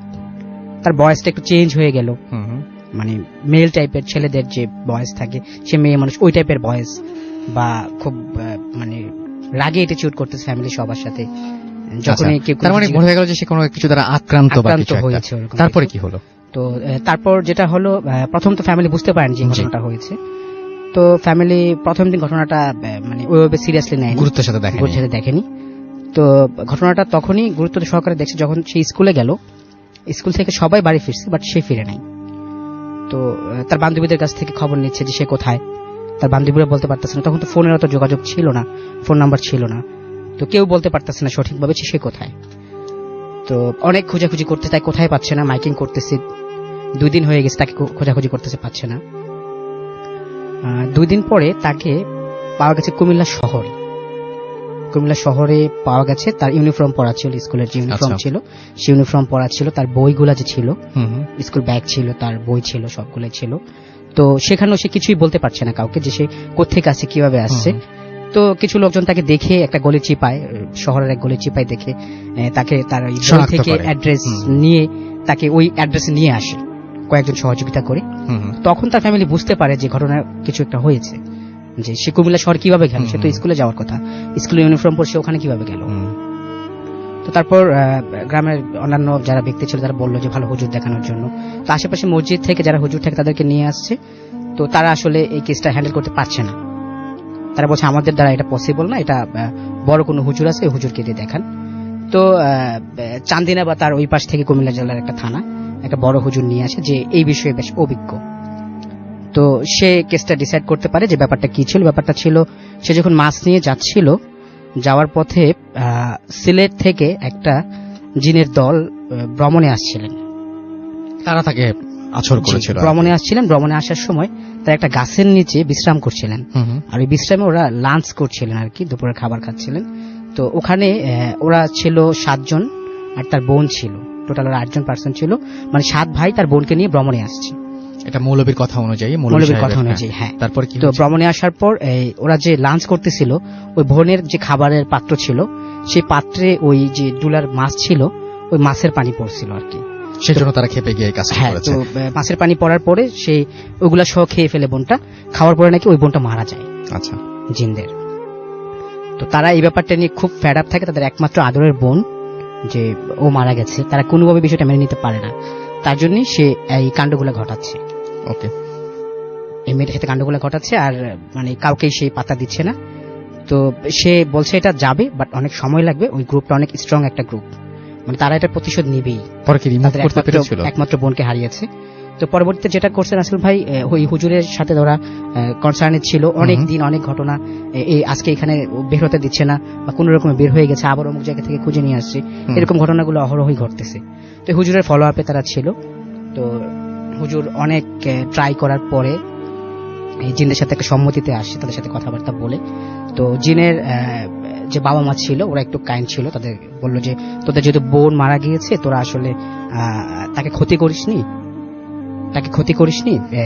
তাকে তোদের বোন হিসেবে নিয়ে নে, ধরে নে তোদের যে বোনটা মারা গেছে এটা তোদের বোন। তো তারপর ওরা বললো যে ঠিক আছে, এটা আমরা একবারে নিয়ে নিব। তো হুজুর বলতেছে না, এটা তো একেবারেই নেওয়া যাবে না। তার ছিল ওরা একেবারেই তাকে মেয়েটাকে নিয়ে যাবে ওদের বোন হিসেবে।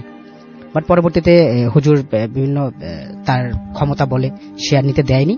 তো সে এবং মেয়েটা সুস্থ হয়ে ওঠে। শর্ত দিয়েছিল যে তাকে বাংলাদেশে বড় বড় মাজার আছে, সে মাজার শরীফগুলো জিয়ারত করে নিয়ে আসবে। তো তার কথা মতো ফ্যামিলির সবাই তাকে ওইভাবে ব্যবস্থা করে এবং সে এখন স্বাভাবিকভাবে জীবনযাপন করছে, সে এখন সুস্থ। থ্যাংক ইউ সো মাচ, আপনার ঘটনার জন্য ধন্যবাদ। আমরা চলে যাব একটা অডিও ক্লিপে এবং অডিও ক্লিপের পরে আবারও ফিরে আসবো। সেই পর্যন্ত আমাদের সঙ্গে থাকুন। স্টে টিউনড রেডিও ফুর্তি এফএম এন্ড ডু ফুর্তি।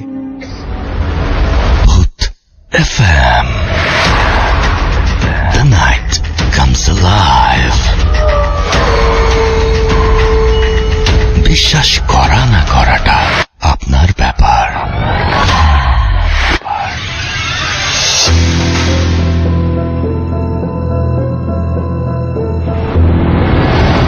নমস্কার শ্রোতা বন্ধুরা, আমার নাম অংশুমান ঘোষ। সালাম আলাইকুম রাসেল। আমি বেসিক্যালি কলকাতা, কিন্তু এখন কার্যক্রমে আমি ব্যাঙ্গালোরে রয়েছি। আর আমি রেগুলারলি ভূত এফএম শুনি। তো আমি যে ঘটনাগুলো বলছি ওটা খুব সিম্পল, কিন্তু this has got a very important and impact in my life. এরকম নয় যে আমি খুব ভয় পেয়ে গেছি কিংবা আমার খুব মানে মানসিক কোনো প্রবলেম হয়েছে, এরকম নয়। আগে ভাবতাম হয় কিংবা হয় না, কিন্তু আমি এখন জানি যে এরকম হতে পারে। ঘটনাটা এত সিম্পল যে I did not have any other choice to believe in it. তো এটা 2005 এর ঘটনা, 2005 এর ঘটনা। আমি কলেজের নাম বলছি না, জায়গার নাম বলছি না, কেননা I was in North East, Indian North ইস্টে। জায়গাটা এতই ছোট যে ইঞ্জিনিয়ারিং কলেজ ওখানে একটাই আছে। এটা 3rd ইয়ারের গল্প। 2005-এ আমার সেমিস্টার শেষ হয়। কিছু ছোট ছোট জিনিস বলবো, কেননা এই ছোট ছোট জিনিসগুলো প্রচন্ড ইম্প্যাক্ট আছে গল্পেতে। তো আমাদের কলেজের সামনে আমাদের হোস্টেল। যেহেতু পাহাড়ি এলাকা, রিমোট এলাকা, আলো কম, পলিউশন কম, গাড়ি ঘোড়া কম, আওয়াজ কম, তো হাওয়াতেই অনেক আওয়াজ হয়। আর যেহেতু আলো কম, অন্ধকারে সবসময় গা ছমছম করে। কিন্তু এটা পুরোপুরি দিনের বেলার ঘটনা, সেরকম কোনো আনএক্সপেক্টেড কিংবা ভৌতিক কোনো ব্যাপার নয়। তো সেমিস্টার শেষ হয়েছে, এক্সাম শেষ হয়েছে। আমাদের যেহেতু হস্টেলটা উপত্যকার উপরে, কলেজ থেকে বেরিয়েই সামনের যে এন্ট্রেন্সটা ওটা অ্যাকচুয়ালি আমাদের হস্টেলের 5th ফ্লোর। নিচে আরো 4টে ফ্লোর আছে, নিচে আর একটা এন্ট্রেন্স আছে, ওটা গ্রাউন্ড ফ্লোর। কিন্তু যেটা বলছিলাম 5th ফ্লোরে আমাদের এন্ট্রেন্স। আমার ঘরটা হচ্ছিল ব্যালকনির একদম পাশে, মানে কি ফেসিং দি কলেজ, একদম এন্ট্রেন্সের জাস্ট ওপরে লেফট হ্যান্ড সাইডে।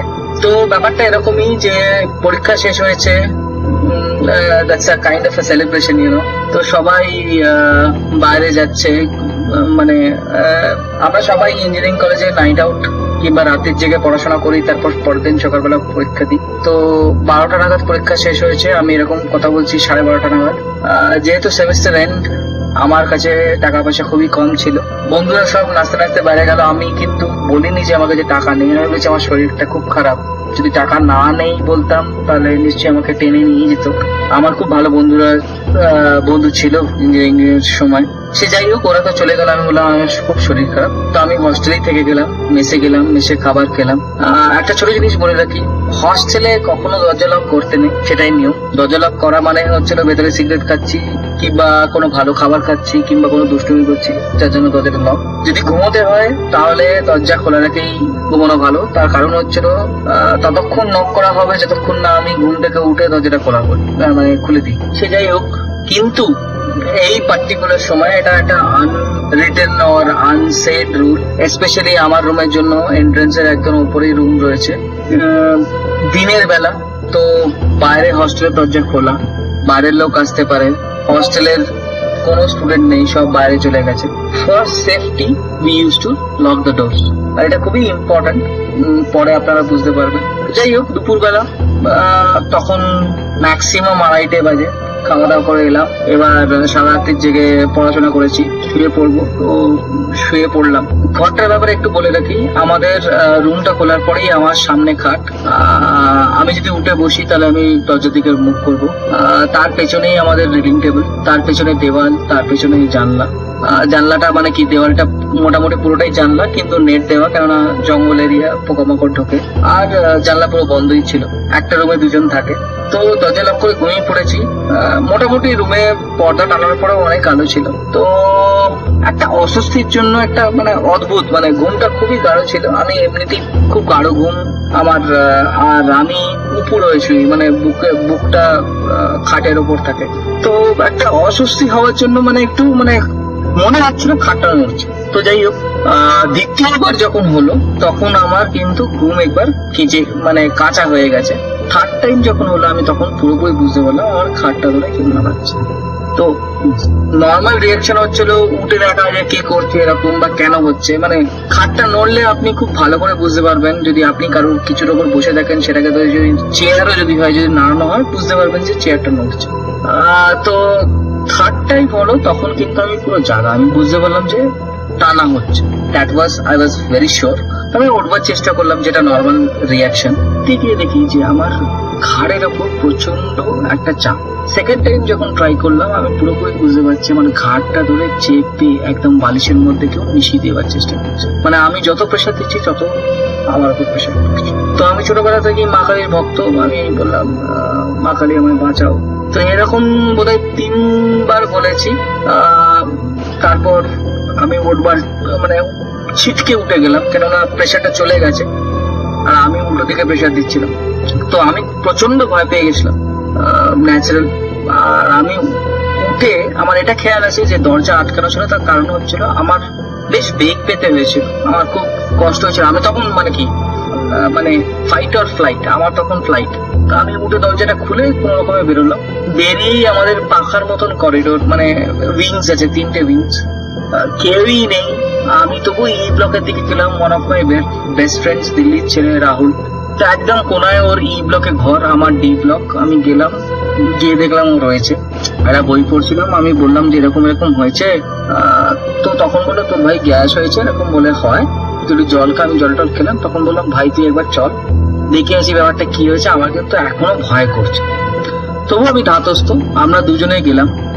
এবার হয়েছে নাকি দরজাটা বোধহয় দুম করে খুলেছিলাম, তো রিবাউন্ড হয়ে আবার ফিরে এসছে। তো খোলা।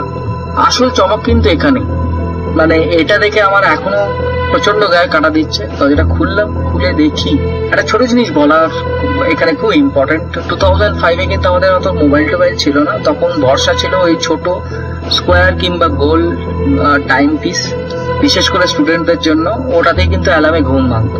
এবার প্রবলেম ছিল ওটা তো ছোট জিনিস।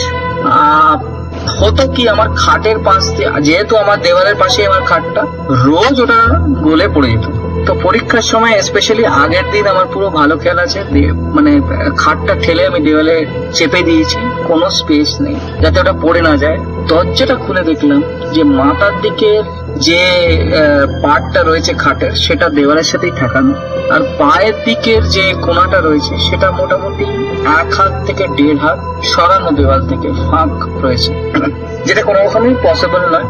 টেরাকলে তো কেউ খাট রাখে না, প্রথম কথা। আর দ্বিতীয় কথা, আমার ভালো খেয়াল আছে যে আমি পুরো চেপে দিয়েছিলাম খাটটা। Last and most important thing, যে খাটটা অত হালকা ছিল না যে আমি মানে উঠবার সময় ওটা সরে যাবে। সরা তো দূরের কথা, ওটা এক ছিল না, বেশ ভারী ছিল। মানে একজন একটা দিক ঠেলে সরাতে পারে আর তারপর দুজন মিলে পুরো খাট নাড়াতে পারে, এরকম ব্যাপার। আর বাইরে থেকে দরজা লক ছিল।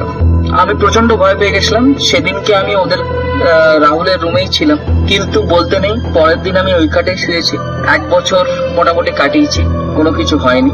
কিন্তু এরপর থেকে আমি যে জিনিসগুলো ভাবতাম যে হ্যাঁ লোকে নিজের এক্সপিরিয়েন্স শেয়ার করছে, হ্যাঁ হতে পারে নাও হতে পারে, কিন্তু আমি সব, এখন আর গল্প বলতে আমার অসুবিধা হচ্ছে, কিন্তু সব কথার বা সব এক্সপিরিয়েন্সের উপর আমার অনেক অনেক বেশি বিশ্বাস জন্মে গেছে।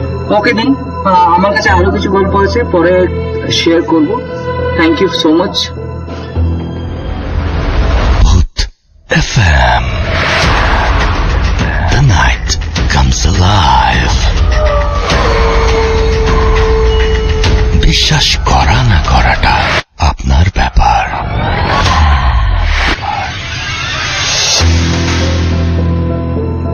Welcome back. একটু একটা অডিও ক্লিপ শুনলাম এবং অডিও ক্লিপটির ঘটনাটা যেমনই হোক, অডিও শুনতে হয়তো আপনাদের অনেক অসুবিধা হয়েছে এবং ঘটনাটা খুব ভালো ছিল, অনেকেই লিখছেন, বাট এই যে কোয়ালিটিটা একটু ভালো হলে তার আরো বেশি মজা হতো। যাই হোক, আমাদের এখানে অনেকে লিখছেন। এমডি জুবাইর হাসান আমাদের সঙ্গে আছেন, আমাদের সঙ্গে আছেন মুস্তাক, শাহরিয়ার তন্ময়, এমডি রাজু ইসলাম আমাদের সঙ্গে আছেন, আমাদের সঙ্গে আছেন দেখতে পাচ্ছি শ্রাবণ ইসলাম, শিহাব আমাদের সঙ্গে আছেন, আরো অনেকেই। এই মুহূর্তে আসলে একই কমেন্ট বারবার যখন করেন কেউ, তখন এইভাবে পড়তে সমস্যা হয়, থেমে যেতে হয়।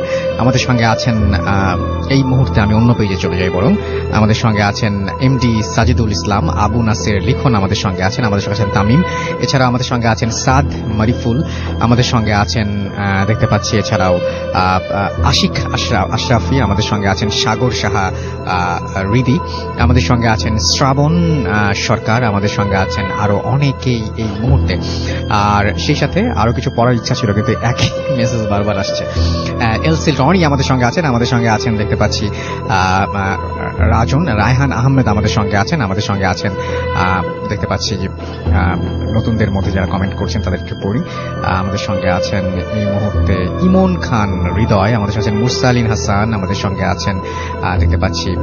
আচ্ছা, আমি আর কমেন্ট পড়বো না কারণ একই কমেন্ট বারবার আসছে। সো অন্যরা যারা লিখতে চাচ্ছেন তারা হয়তো সুযোগ পাচ্ছেন না। তো যাই হোক, আমরা চলে যাব এখন আজকের মতো এবং ফিরে আসবো আবার আগামী সপ্তাহে। তার আগে জানিয়ে দিই আমাদের যে ইমেল অ্যাড্রেস আছে, সেই ইমেল অ্যাড্রেসটি, আমাদের ইমেল অ্যাড্রেস হচ্ছে bhutfm@radiofurti.fm, which is bhutfm@radioforti.fm। আপনার নাম, ঠিকানা এবং ফোন নাম্বার সহ আপনার জীবনে ঘটে যাওয়া বা আপনার জানা সেরা ঘটনা লিখে পাঠিয়ে দিন আমাদের কাছে। ঘটনার শুরুতে অবশ্যই উল্লেখ করুন যে ঘটনাটি আপনি স্টুডিওতে এসে শেয়ার করতে চান নাকি আপনি চান আপনার ঘটনা আমরা পড়ে শোনাই। যারা দেশের বাইরে রয়েছেন তারা সরাসরি অডিও ক্লিপ পাঠাতে পারেন বা লিখেও পাঠাতে পারেন আমাদের কাছে ঘটনাটি। আজকের মতো এখানেই শেষ করছি, কথা হবে আবারও আগামী শুক্রবার। সেই পর্যন্ত সবাই ভালো থাকুন, সুস্থ থাকুন, সুস্থ থাকুন, মোস্ট ইম্পর্টেন্টলি ফুর্তিতে থাকুন। শেষ করছি আজকে, টাটা। Exclusively on FusionBD.com.